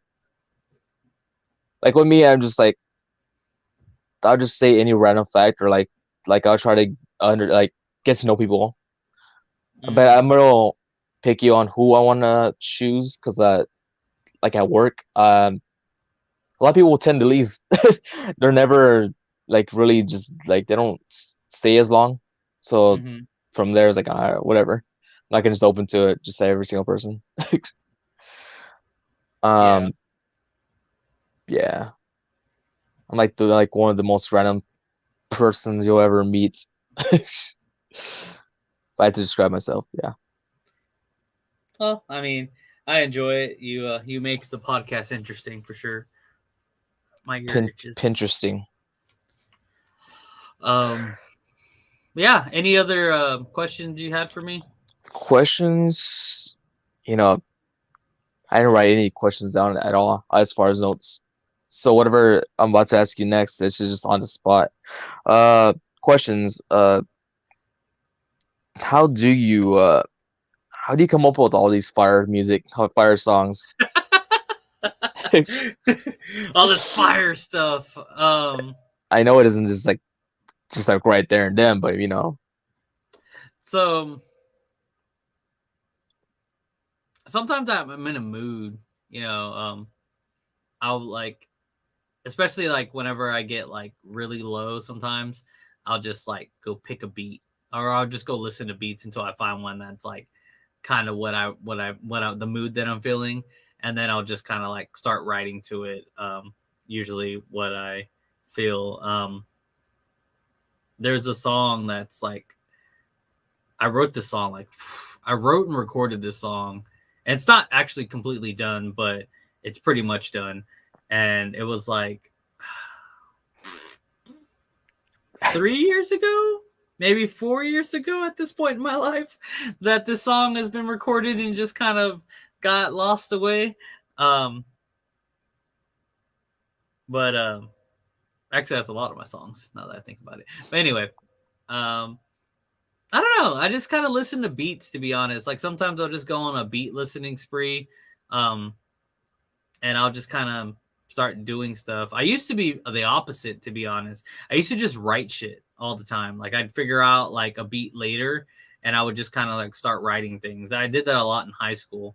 When I was in high school, I started writing a lot of things, and I was just, you're in high school and they're very particular about you not wearing headphones during class. So instead of me not wearing headphones in class, I was just not paying attention and writing raps inside a spiral notebook. And I came up with some pretty dope shit as a kid. I was like pretty impressed with myself. Um, but it was also like I go back and like I think I found some of my old stuff, and I was like, dude, like you were such an amateur. You really thought you were that good. Like you thought you were the shit, bro. And but I honestly appreciate those times because obviously to get better at anything you need to start somewhere. So that was me kind of like fleshing out my amateur kind of stuff a lot easier and starting to figure out how to actually write like a verse and actually do what I do and stuff like that. I can honestly say, and it sounds really bad to say, to be honest, but at the level, like some people are like, dude, you're so good, you're really good. Like the songs that you write are, the raps and the lyrics are really good. It's embarrassing and it's cool at the same time, but it's cool because I've been about this as good at rapping that I'm at probably for the past like 7 or 8 years. What's embarrassing is that I don't think I've really evolved much since then. I don't think I've really gotten better than I did, which kind of always impresses me sometimes that like, people will hear like a song that I wrote like 6 or 7 years ago and they're like, dude, that was a badass song. Like you did, I was like, yeah, it was like 6 years ago me. And then I hear a song now and I'm like, oh, that sounds kind of like still 6 years ago me. I think that's where a lot of the self-doubt comes with sometimes. And I do try to, what's the word? Give myself some credit. On the new CD sneak peek, there are a lot more different styles that I've never really attempted before and done before. There's a lot of different things on this album, and even the albums that I have after that I already have planned out. There's a little bit more R&B type of singing inside of it, and a little bit more me actually trying to vocalize and do things like that I've never really done with my past music. So I'm evolving. It's just like nobody's heard it yet for me to be like, oh, now my new stuff and where I evolved, and so it sounds a lot better. But I want my progression to be a lot better. And so I'm hoping that in this, honestly, that's kind of my New Year's resolution. This year, I want to release Sneak Peek, but I also want to release 2 more projects by the end of this year. And I kind of want to see, everyone to see the progression that I've made that the last 3 or 4 years wasn't just a waste of time for everybody waiting for me to come out with new music, that it's going to be like, oh, okay, he's just been sitting on it for some odd reason and not released all this music yet. I have a lot of cool stuff planned. And I think it's going to be a good year. I mean, I'm pretty positive this year. I feel good about everything. Even our podcast, like I feel like everything's going to be better this year. Like, I mean, I honestly believe that. I don't know. I have this feeling in my stomach, like it's all here right now, that everything this is going to be a good year for us. It may not be the breakout year. It may not be the we're going to like have mad crazy things happen to us, but we're going to progress and it's going to be noticeable, and that's going to be this year. I'm just letting you know that right now. Yeah, no doubt. But what if like, imagine if it got to the point where like we had to do the whole No Way Home route, like, yeah, let's try to find a wizard and make them forget that we exist, or they know that we're like big time. What are you talking about? No, I was trying to make a comparison of No Way Home. Like, imagine like we got like big like would make like on we got to go back, man. We got to make that like contact the wizard to tell us, contact the wizard, to help us out. Like, now we got to go back down to the bottom. No, I mean, there's a wizard in my next CD. to next CD. go into more of your music stuff. A lot of your beats are Kato on track, and I know that you actually got to meet Kato on the how was that Kato on track. whole experience like? It was cool, and it was also very eye opening of like what that type of meeting was like. So Kato does this thing called Sound Advice. It's a tour, so he goes to different cities. Max occupancy is 25 people plus one extra person for each occupant, so 50 people total. And it's a pretty intimate type of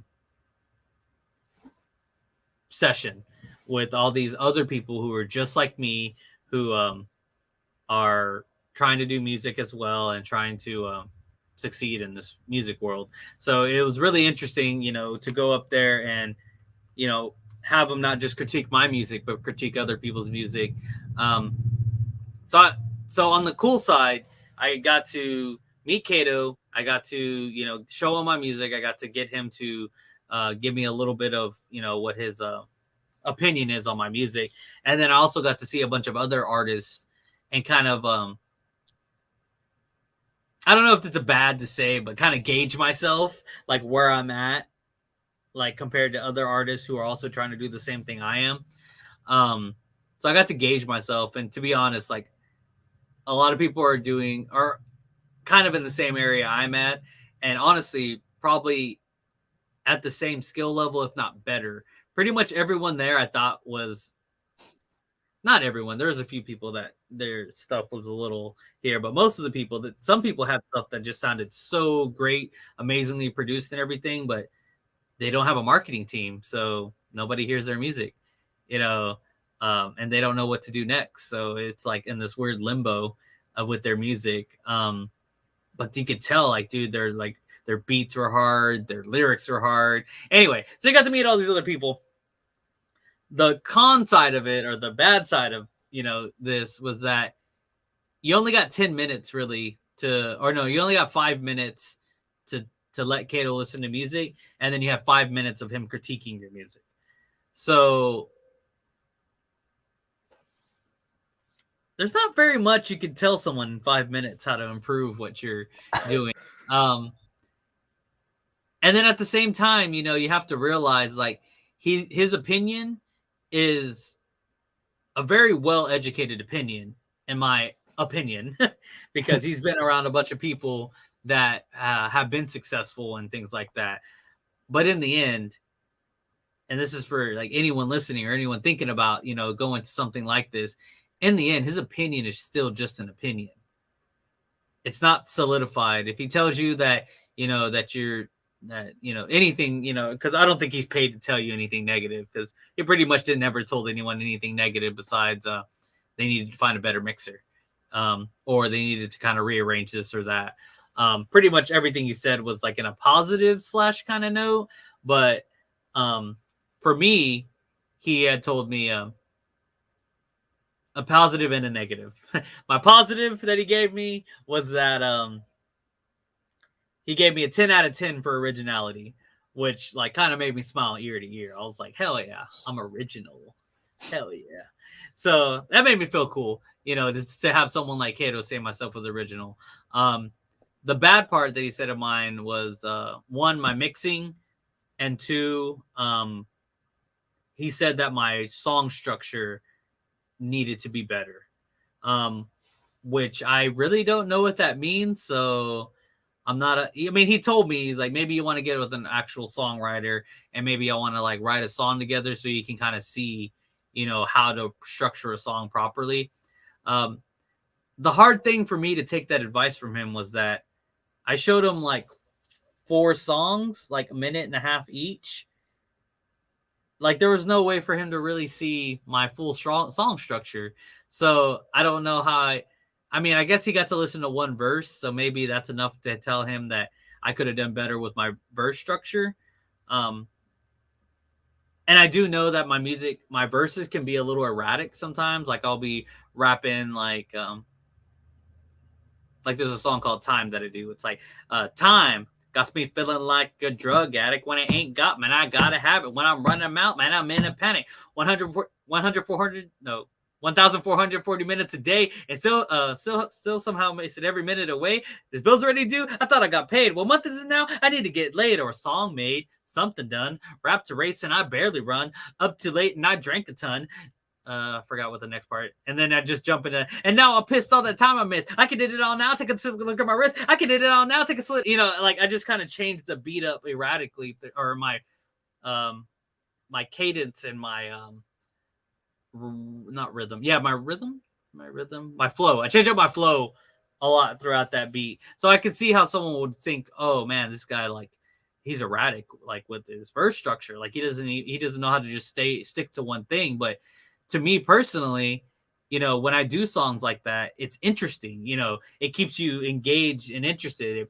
Sometimes I listen to rappers that do the same type of flow, and it's just like, dude, you're so boring. You want me to just keep listening to you do the same? I come and I get it when I get it. Yeah, I hit it when I fit it, when I pit it, when I did it, when I did it. Yeah, yeah. I'm coming hard in this motherfucker. Yeah, yeah. And it's just like, okay, cool. I get it. It's, I mean, it's a style of rap, I guess, but I don't know. Just, I think there is a little bit of validity to what he says. And honestly, in my newer songs, I can tell that my song structures sound a bit better. So, I'm not like angry at the advice, but I am taking it with a critical amount of salt. Grain of salt. Grain of salt. A critical grain of salt. Actually trying to pay attention to it. And so I actually think that both things he said were accurate. But I think I kind of knew both of those things as well. I knew my mixing needs to be a little bit better.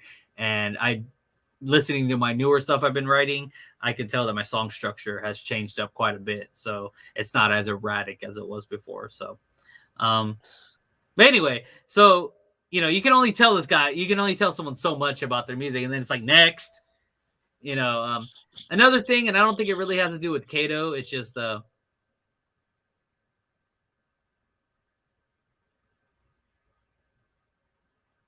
I kind of forgot what I was going to say. But no, I mean, it really didn't have anything to do with... That happens with me all the time. It really doesn't have anything to do with him. It's more of just like, you know, I know this guy, you know, he has a marketing team that booked this stuff and stuff. Well, like I paid VIP for my stuff, which was supposed to give me a little bit more time.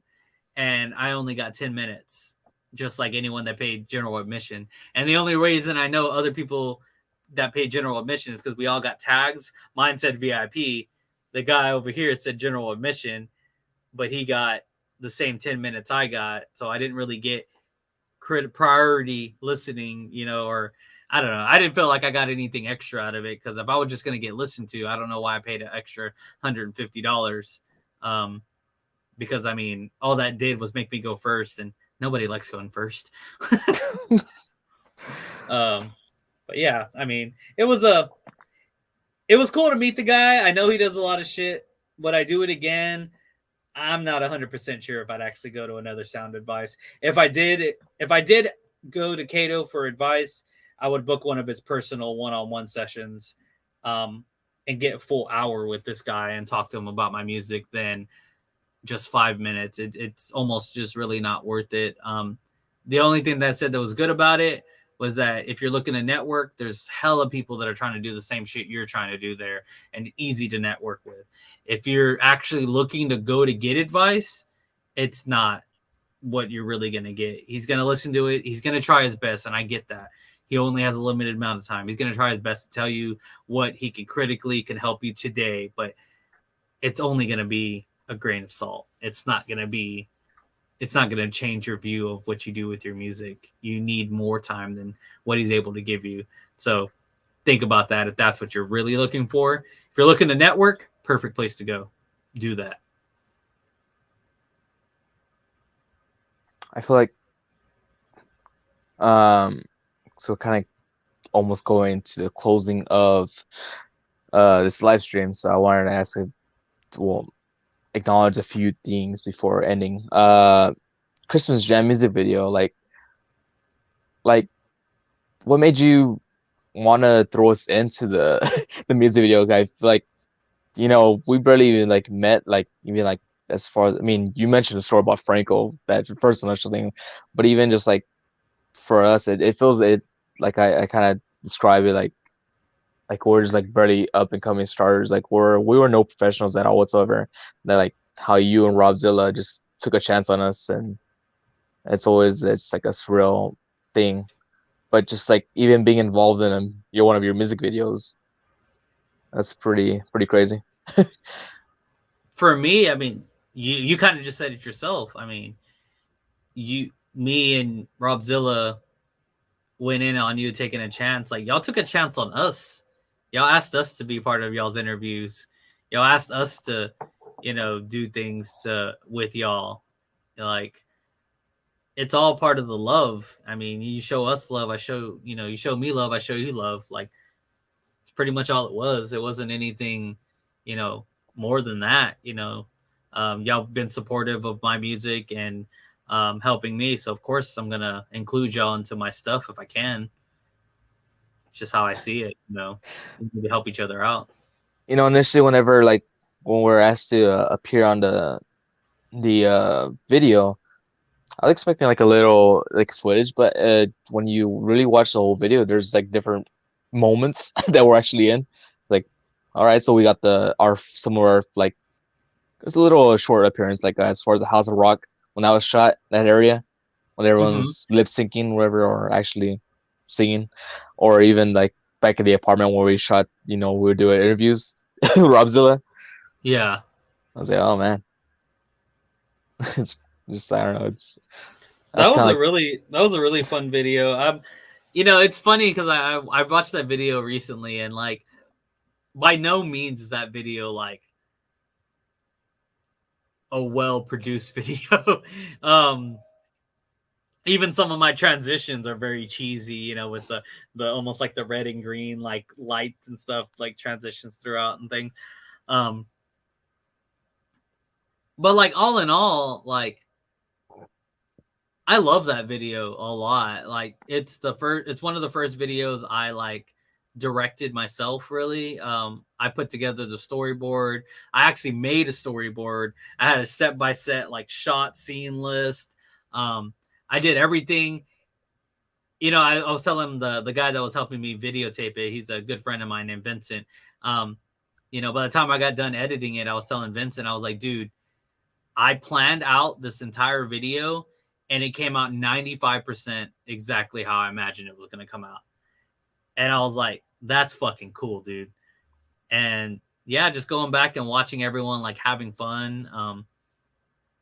The little things that I didn't ever expect. Like one of my favorite parts in the whole video is when we're doing the shot to Jack, a shot to Crown at the end, the guy who was pretending to be the police officer, he was being like super exaggerant, like we'll all feel merry, and he's just being like super like silly with it. Like I didn't expect him to do that, and it was just hilarious how he did that.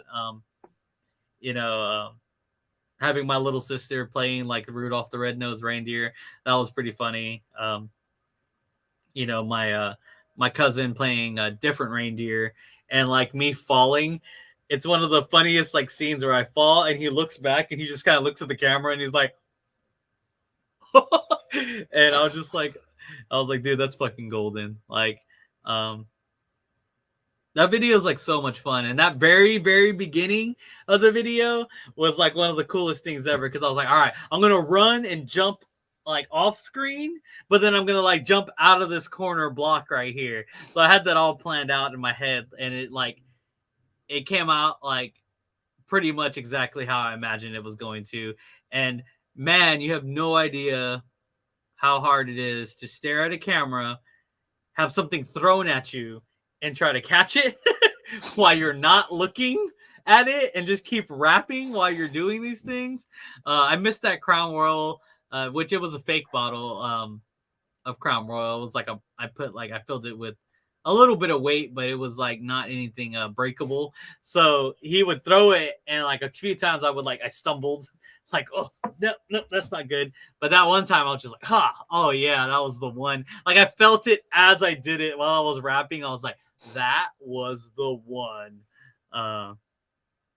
But yeah, that was a very low budget video, but it's definitely probably always going to be like a little pride and joy of mine that um, everyone that was involved in that things, like all my friends got to be in it. You got to be in it. Franco and everyone, Rob Zilla got to be in it. A lot of my friends, believe it, or I won't say believe it or not, like it's like impossible that people would actually show up to a video for me. But a lot of the people that were at the House of Rock that day were actually like friends of mine, that actually just, I in a week in advance, I was like, hey, show up to the House of Rock. I'm going to be shooting my video for this. So it's kind of cool to like look in the background of the House of Rock and see you, Franco, but then also like my other friends who I invited actually came out. And it was funny, like there's a kid named James in the video, and that kid James, he lived right down my street, like growing up, and he wasn't there because I asked him to be there. He just happened to be there that day, and he's in the video too in the background, and he's playing, singing along and everything. But I thought it was just hilarious. I was like, dude, this kid, like, what are the chances that by accident this kid that lived down my street that I grew up with, or I didn't really like, he was younger than me, but I mean, I knew who he was and I knew his brothers and stuff like that. But that this kid would be at my video shoot at the House of Rock at this time, it's like, I don't know how to do odds, but that sounds like that's not very likely that was going to happen. And I didn't even invite him like at all. Like, the odds of that just sound like really crazy to me. So I'm just like, man, it's actually really cool seeing James back there, inside of the video, because I was just like, damn, like him and my little brother actually were best friends whenever I was a kid. So it's just really cool. Like he's an adult now and, living his life. And I was like, oh, I got to see him in his adult self, and he's forever immortalized inside the back of my video now. Like that's kind of cool. But yeah, no, I mean, it's all love, dude. I mean, y'all showed me so much love. There's no reason why I wouldn't have put y'all in the video. Like y'all my friends. And even like you said, we didn't really know very much back then about each other, but I knew y'all were down with me, so why not have you on the video? It was an honor. I don't know. I mean, I don't know, speak for all of us, but on my end, yeah. So another topic, I guess leftover pizza. That was I know it was just a mixture of both of your EPs. I mean, nonetheless, I enjoyed the whole concept of it. Hence leftover pizza. Getting the re-eating. But you did have two bonus tracks that me and Franco really loved. Like one of them was I Ain't Doing Shit Today, and then the other one's called My Depression Never Resting. Mm-hmm. I feel like I was just about to butcher that one. But yeah, I remember when like I Ain't Doing Shit Today, I think that's my overall favorite song that you had put out. I was like, just like the vibes of it. Like I would always like that. I think that might be one of my playlists. I think so. Mm-hmm. I hear it every once in a while. By Depression, like I remember hearing that song. I was like looking at. I think me and Franco looked at each other like, "Oh, is this all right, or what's going on here?" Yeah, I mean, I don't go to that dark place as much anymore, to be honest. I used to go to a really dark place a lot, and I used to do I've gotten a lot better, but I used to like drink a lot heavily, and then I would definitely during my if I drank too much, I would definitely start acting out, and I guess a lot of the things that I kept bottled in would kind of come out. I would be a kind of an emotional drunk or an angry drunk, I guess, about certain things in my life. So I've been trying really hard to stay away from alcohol, period. My goal this year is to go in a complete year sober, no alcohol whatsoever. Because I slip up every now and then. I've gotten better about not drinking as much or drinking, period. But like, I've gotten to a point. But definitely never helped with my depression. It always made it seem a little worse the next day.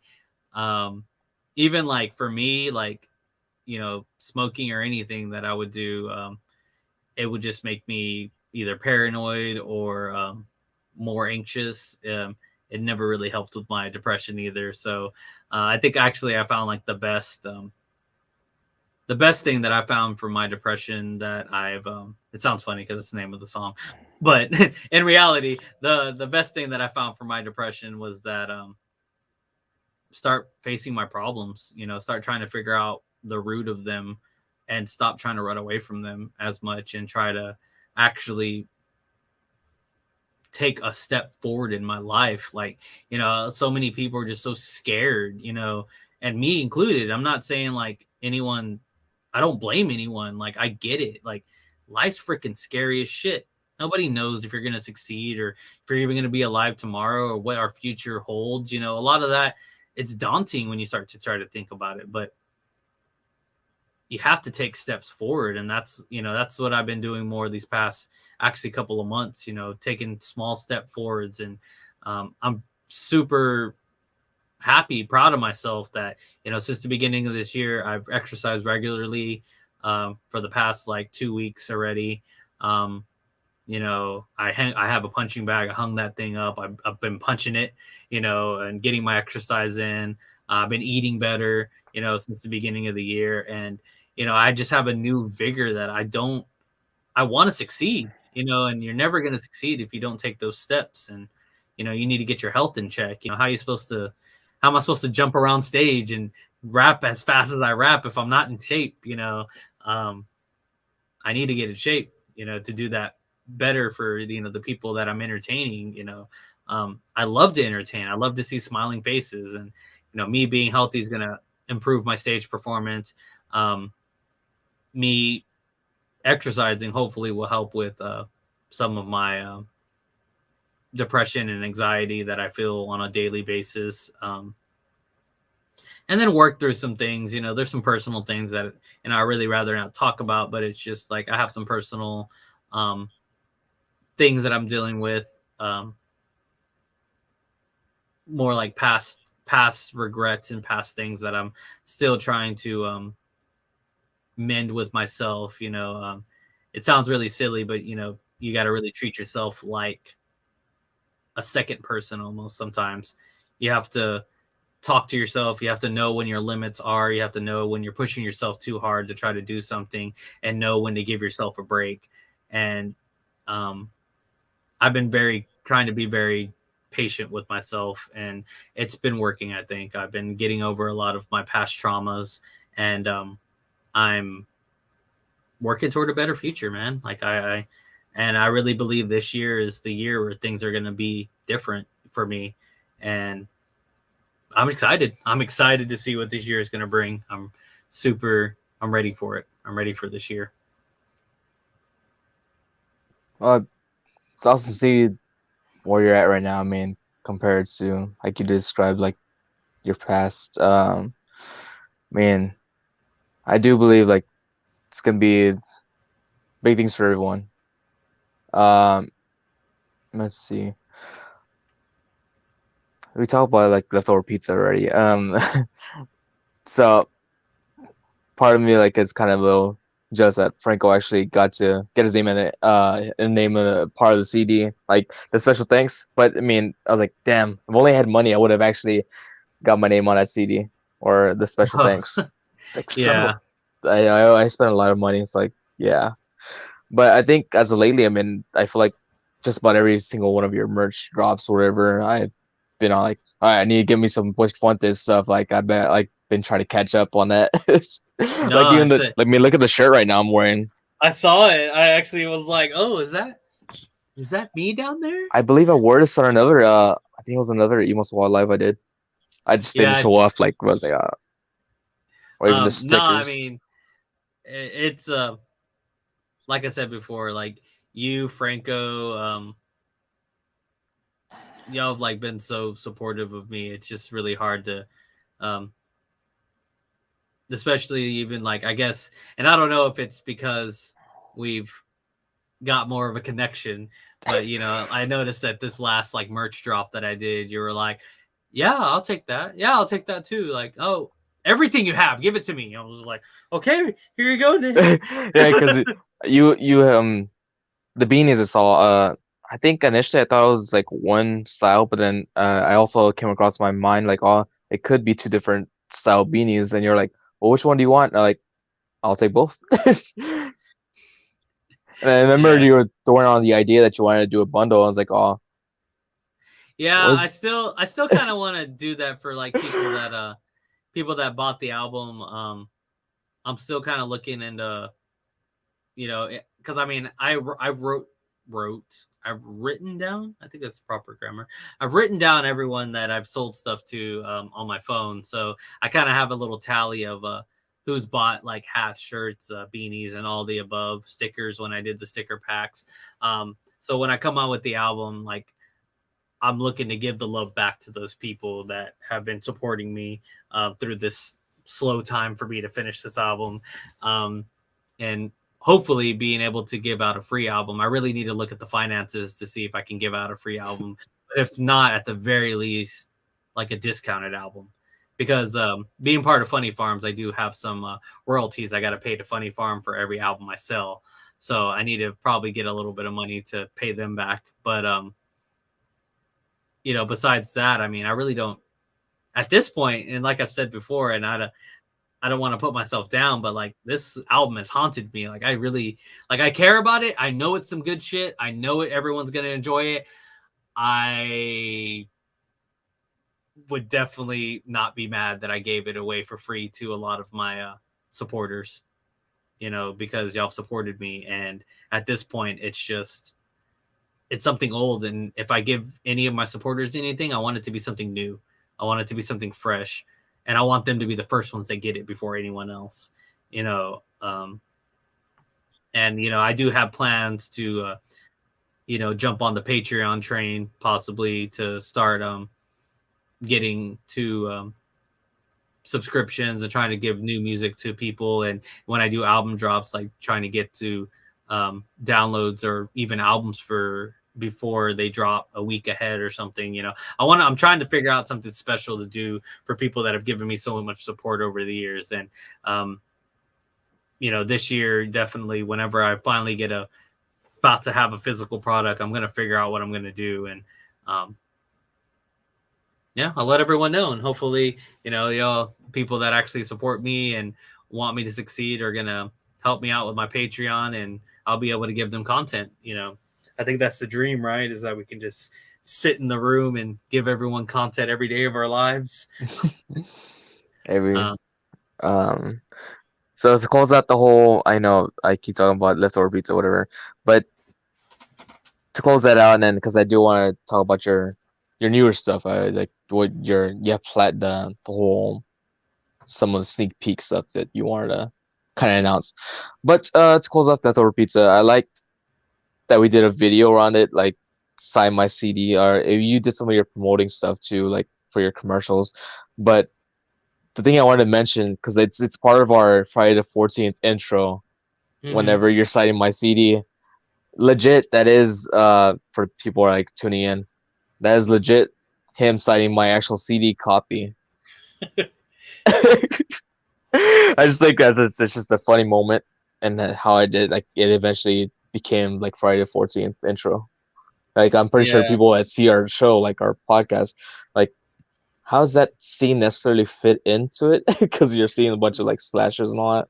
Yeah, and it's just a one video of us actually together. I like how the whole scene plays out. Like I'm there for the meet and greet. I'm like, oh, I'm nervous and all. And then you're signing it like, and you're just like, I think you're trying to market on red at first. I'm like, oh, so like I told him like, I was telling you like it was like pizza sauce. It's like you're rubbing it all over it or something like Oh yeah, that. And I was like, then some like inappropriate joke came out of it. I was like, okay, here you go. But yeah, that was actually a really funny skit too. I forgot about that skit. I haven't seen that one in a while. Me trying to run away from the fans and everything. Or yeah, even like that's part of the intro too. Like when you see you're running and hilarious enough, like if you pay attention to that video, you see a glare and a person like the cameraman. The cameraman was actually me, and you see my of course my cap like upwards. I was like, that's just it's funny. But yeah. So as far as sneak peek, is there anything you want to share? Oh, you mean like a sneak peek of A sneak sneak, peek? a, s- a sneak. A sneak peek of sneak peek. Yeah. Yeah.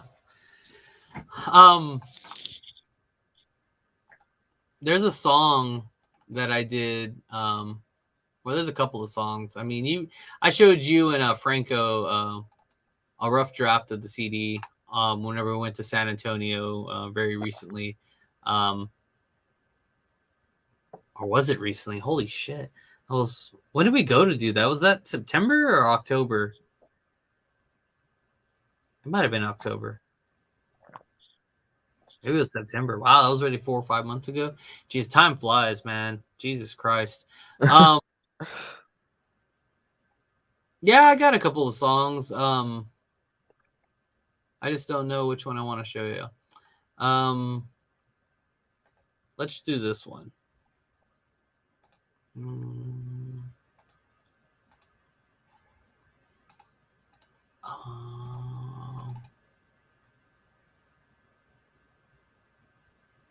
You ready? Yeah. Or okay. So this song is a song on the album. It features my Funny Farm compadre Cryptic. So if y'all know Cryptic, he's over there in DFW, who's part of Fat Kids Inc. Got pretty big around there. If y'all never heard of Cryptic, look him up. He's part of Funny Farm as well. A lot of people don't really know this yet, and y'all probably will know it when y'all look at the album track list, which I should be dropping by the end of this month. Don't quote me on that, but that's what I'm aiming for. Actually, quote me on that. Let's do this. Let's get this done. Anyway, you'll notice a lot of my Funny Farm affiliates are on this album, and that was kind of the point. So the album's called Sneak Peek. It was supposed to be like a sneak peek into my mind. It's supposed to be like a sneak peek of my label, Funny Farm. It's supposed to be a sneak peek on some groups that are going to be formed, with this group. New groups that are going to be formed after this album. So I have a whole nother group album actually that pretty much my partner has already wrote all of his material. He's waiting on me to record it and to write my material. I told him that I can't work on it till I'm done with this, but we've worked together on the concepts and ideas, and it's going to be a really tight album. Actually, I'm going to show y'all that one. It's going to be a rough, so don't be mad at me that it's not 100% there yet. But this is also a rough. It says master. Don't believe it. It's not. I suck. I'm sorry. No, I don't suck. Anyway, this one's called Hero. Start our story with the hero arriving at the castle of Cryptic, the warlock supreme, who has kidnapped. So anyway, this song's called Hero. It features Cryptic, and it is a D&D themed type of song. This is definitely not the theme of the whole album. It's the only song of its kind on the album. So if you like this one, well, maybe I'll do more 8-bit type of music in the future. But this is the only song of that type on this album. So I hope y'all enjoy it. This one's called Hero again. And let me know what y'all think in the comments whenever y'all listen to it. Or just message me, Mr. Fuentes, when y'all get the chance. We start our story with the hero arriving at the castle of Cryptic, the warlock supreme, who has kidnapped the queen of a nearby kingdom. Is he the right hero for the job?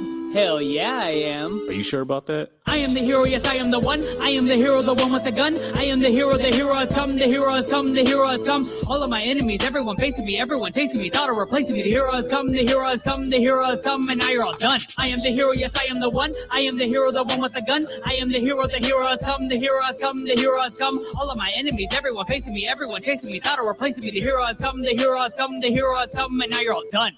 Behold the wonder! The interdimensional killer, a mystical mystical. Yeah. Bounty hunter. Who captures the criminals? I am the pinnacle. Yeah. And what's your name? The Duke of the Glamorous, cunning and fabulous. What's your real name? The Bureau's most savviest, codenamed Lazarus. I've embarked on a journey that's been dubbed hazardous. Retrieve the mist of the king who rules the land of Nazareth, and I'm at risk. Yep.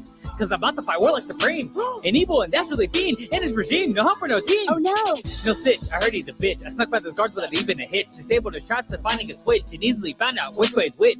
Be a statue, don't let him catch you. And if you do, go nuts like a cashew. You know these guys cannot match you. But you need to be ready for the last dude. Tiptoe to the last corridor. Yep, I see the door. But what am I stopping for? It's guarded by miniature luchadors. Jumped into action to break up the faction. Threw a small rock just to make a distraction. I knocked out one, then I knocked out two. I finally made it through and yelled, hey! I am the hero, yes, I am the one. I am the hero, the one with the gun. I am the hero has come, the hero has come, the hero has come. All of my enemies, everyone facing me, everyone chasing me, thought of replacing me. The hero has come, the hero has come, the hero has come, and now you're all done. I am the hero, yes, I am the one. I am the hero, the one with the gun. I am the hero has come, the hero has come, the hero has come. All of my enemies, everyone facing me, everyone chasing me, thought of replacing me. The hero has come, the hero has come, the hero has come, and now you're all done. I am the villain, I am the one, I am Warlock Supreme. Your hero is really dumb. I believe in the plans, so get ready for some fun. But I'll tell you right now, it doesn't involve a gun. What is this? What is that? He's a smudging all of my tracks. But can your luchadors will stop him right in his tracks? Rats, look at that. He knocked them right up to their backs. I thought they were skilled, turns out they were trash. How rude! Don't you dare come any closer to this. And I think that's enough of a sneak peek of that track. So that's one of the tracks on the album. Again, it's called Hero. I don't know if I have the other track that I want to show y'all on here. No,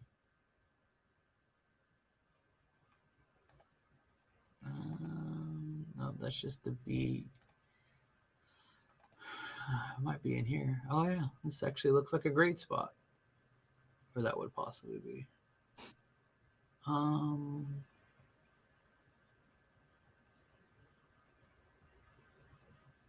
No, but this is actually a future song, possibly. Future. This is that one I was telling you about. I wrote like 4 years ago. So this is like I was feeling a little of my feels about a girl that I was talking to, and it wasn't panning my way. I thought I was doing the right thing. Did it stop on your side? It stopped on my side. Yeah. Oh. I don't know. It just stopped. But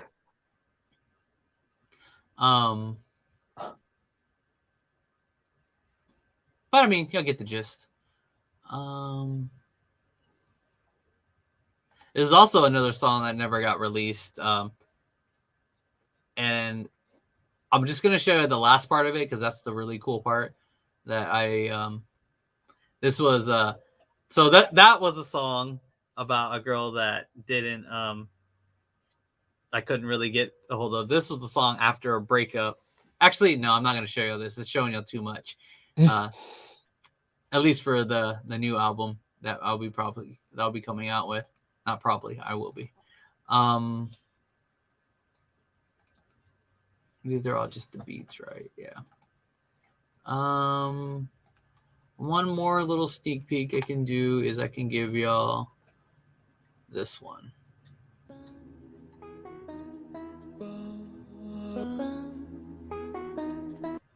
Well, you might have heard this before. This is I actually performed this live not too long ago. So maybe I could check that out around there. Which one can I show y'all? That one I want to save. That one I want to save. I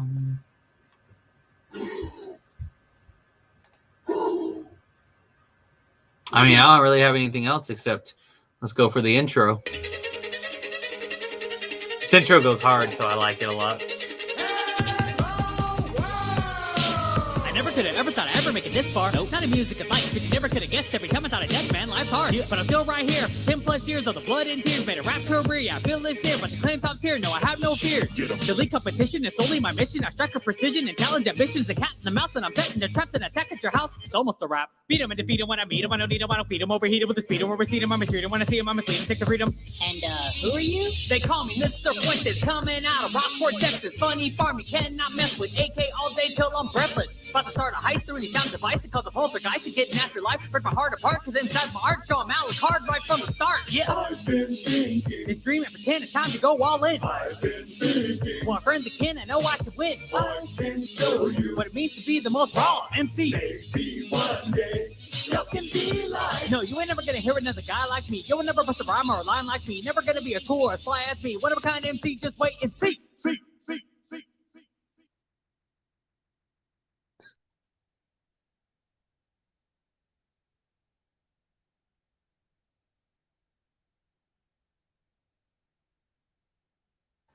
I was still muted. I have content for y'all guys. It just needs to get polished up a bit. But I'm gonna get that to y'all. But yeah, that's what I got. That's what I got. So remember that. Loving is what I got. Early years. I don't cry. Oh, sorry. I went to the second verse. Dun dun dun. I don't know. It's a lot of got good stuff there. I don't know why. I was like, it got paused or like it paused by itself. I was like, so I was really vibing with the song that was about a girl. I was like, oh shit. Dude, I love, I was obviously pretty like mad about it, that whole situation, but it's so funny how sadness always brings out the best music. And for that track, I was just I blew my mind on multiple lines that I wrote, but one of the lines I wrote was my love's a song no one wants to listen to, so that song I'm a single too. And I was like, because it's one song, so it's a single, and that my love's like a song, it's single just like me. So it's a single. And then I was like, said I'm a king, so my feelings are royal blue. And I was like, because I'm feeling blue, but I'm a king, so the royal blue. I was just like, that's funny. Yeah, and then just a little bit of the things after the jewelry was bought, the flowers were bought, the attention was got, your heart still stayed locked, my stomach get knots, your heart. The next guy you hopped at me, I never got my shot, but obviously I'm being a little petty, to be honest. But it's it's a lot of things that guys feel like. They feel like they put in a lot of work to try to be with a girl, and then they just kind of end up going to someone else, and you're just you end up reflecting it on yourself when really you should be reflecting it on them. I mean, sometimes it is you. I'm not gonna say it's not. Sometimes it is the opposite person, but a lot of the times in real life situations, it's the girl. It's not what she's looking for right now, and I mean, you just happen to not have the traits that she's looking for, and some other guy does, and she's more into generic Eric. Yeah, generic Eric, man, and instead of Suave Fuentes, and instead of the bad guy Nick H, they saw it. Yeah, I mean, I thought all girls like the bad guys, so I don't know what's going on with you. I am the bad guy of all bad guys. Yeah, I mean, you should have women falling all over you, man. I don't get it. Maybe you do. Maybe you're just not looking in the right places. I'm not looking anywhere. Oh, I mean, that's probably the problem too, man. That's it, man. I think there's something that you said early on, that about when you were writing music in school, and it just got me thinking oh, I would do the same thing. Except I wasn't writing music. I was drawing shit. I was like, man, that lifestyle I just dropped that. I was like, maybe art's not for me, even though I did take art classes. Yeah, I mean, any kind of thing like that, any creative field is just such a hard field to be in because, especially, I mean, I was gonna say especially in rap because everyone's trying to be a rapper. Doesn't matter who it is. Everyone and their mama wants to be a rapper, The baddie guy, Nick and H. and you know, it's so hard to like really come out through such a saturated industry. But you know, I'm gonna give it that old college try. Um, but the same thing with art, you know, something I remember talking about, with one of my friends who's an artist, and she was like, I don't get it. Like, people pay millions of dollars for a little squiggly line, sometimes, or they pay millions of dollars for like half brown, half red, like painting or something. And I was just like, it's just all about owning something with somebody famous's name on it. So like, it's not because your art's not good. It's just because they're, I guess who they are. They can just, sneeze on a napkin and it costs $5 million now. Um, but then recently, which actually made a lot more sense, I heard that the art world is where people smuggle money. So like, what's your easiest way to smuggle money? If you owed someone like $5 million, you can't just straight up give them $5 million without the government asking questions. But if you sold them an art piece for $5 million, and and you gave them the $5 million or something, then now you're actually doing an art contribution, which I think what I read before is a tax write-off. So you can actually write off your taxes, so you actually get more of your $5 million back, or whatever, however much money. And so it's not really about the art; it's about smuggling money, and that's what the whole art industry is a bunch of smuggling money. And I thought that made a lot more sense to me, to be honest. I was like, bunch of smugglers, man. All right, man. I think it's a good spot to end the stream. I mean, we'll talk to you all night, but realistically, I mean, we gotta get our rest. I have to work tomorrow. It's not but yeah, I think we covered. I don't know. I feel like there's probably stuff you probably expecting. I don't know. I already knew kind of what was going on. I just kind of had this idea that I was going to show off some of my music on here because I figured, we were going to end up talking about my music eventually. So I was just like, you know what? I might as well show off some tracks. Again, just because you don't want to put a formal name on it doesn't mean it's not an interview. It's not an interview. It's just two friends talking. No, I feel like I don't know. I just feel like when you place the interview, like people they're expecting the host to be more professional, and my whole thing is not being professional.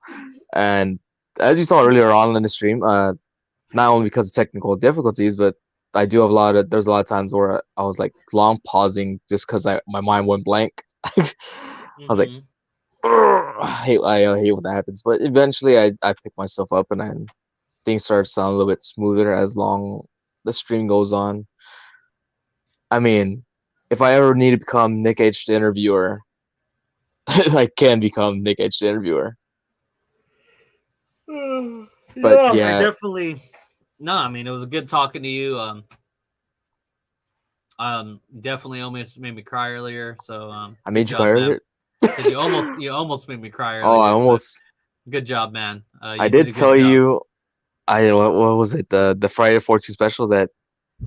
I mean, we're gonna get sneak peeks and we're gonna get personal. Yeah, you did tell me. I was just like, man, I don't know what this guy's gonna tell me about, or ask me, or want to talk about. But no, it was a good show. Definitely past my bedtime. I'm an old man.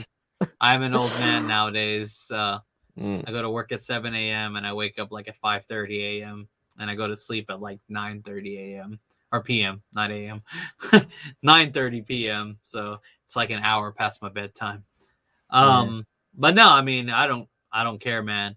If it's for you, Nick, I'll stay up 2 hours past my bedtime. Oh boy! But any more than that, nah, we're already crossing the line, man. We're crossing the line. Yeah. But yeah, most of these streams are real. I don't think of anything before. I mean, there's some ideas like I'm gonna throw in there, but a lot of times it's just you know improv, just like how we do in like all the earlier skits. Improv. That's just how I go into it.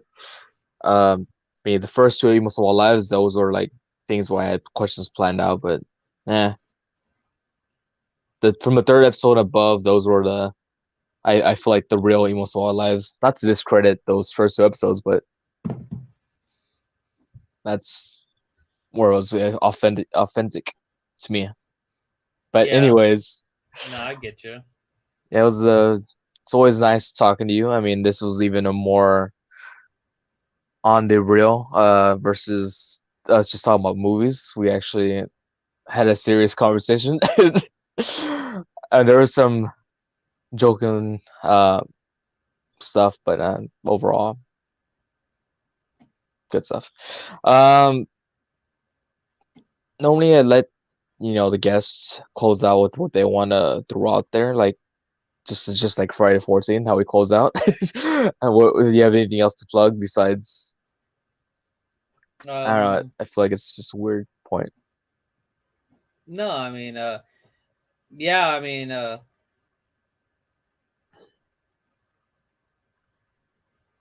think to me personally, um, it kind of stuck with me, before asking about my mental health, and I just want to say to anyone,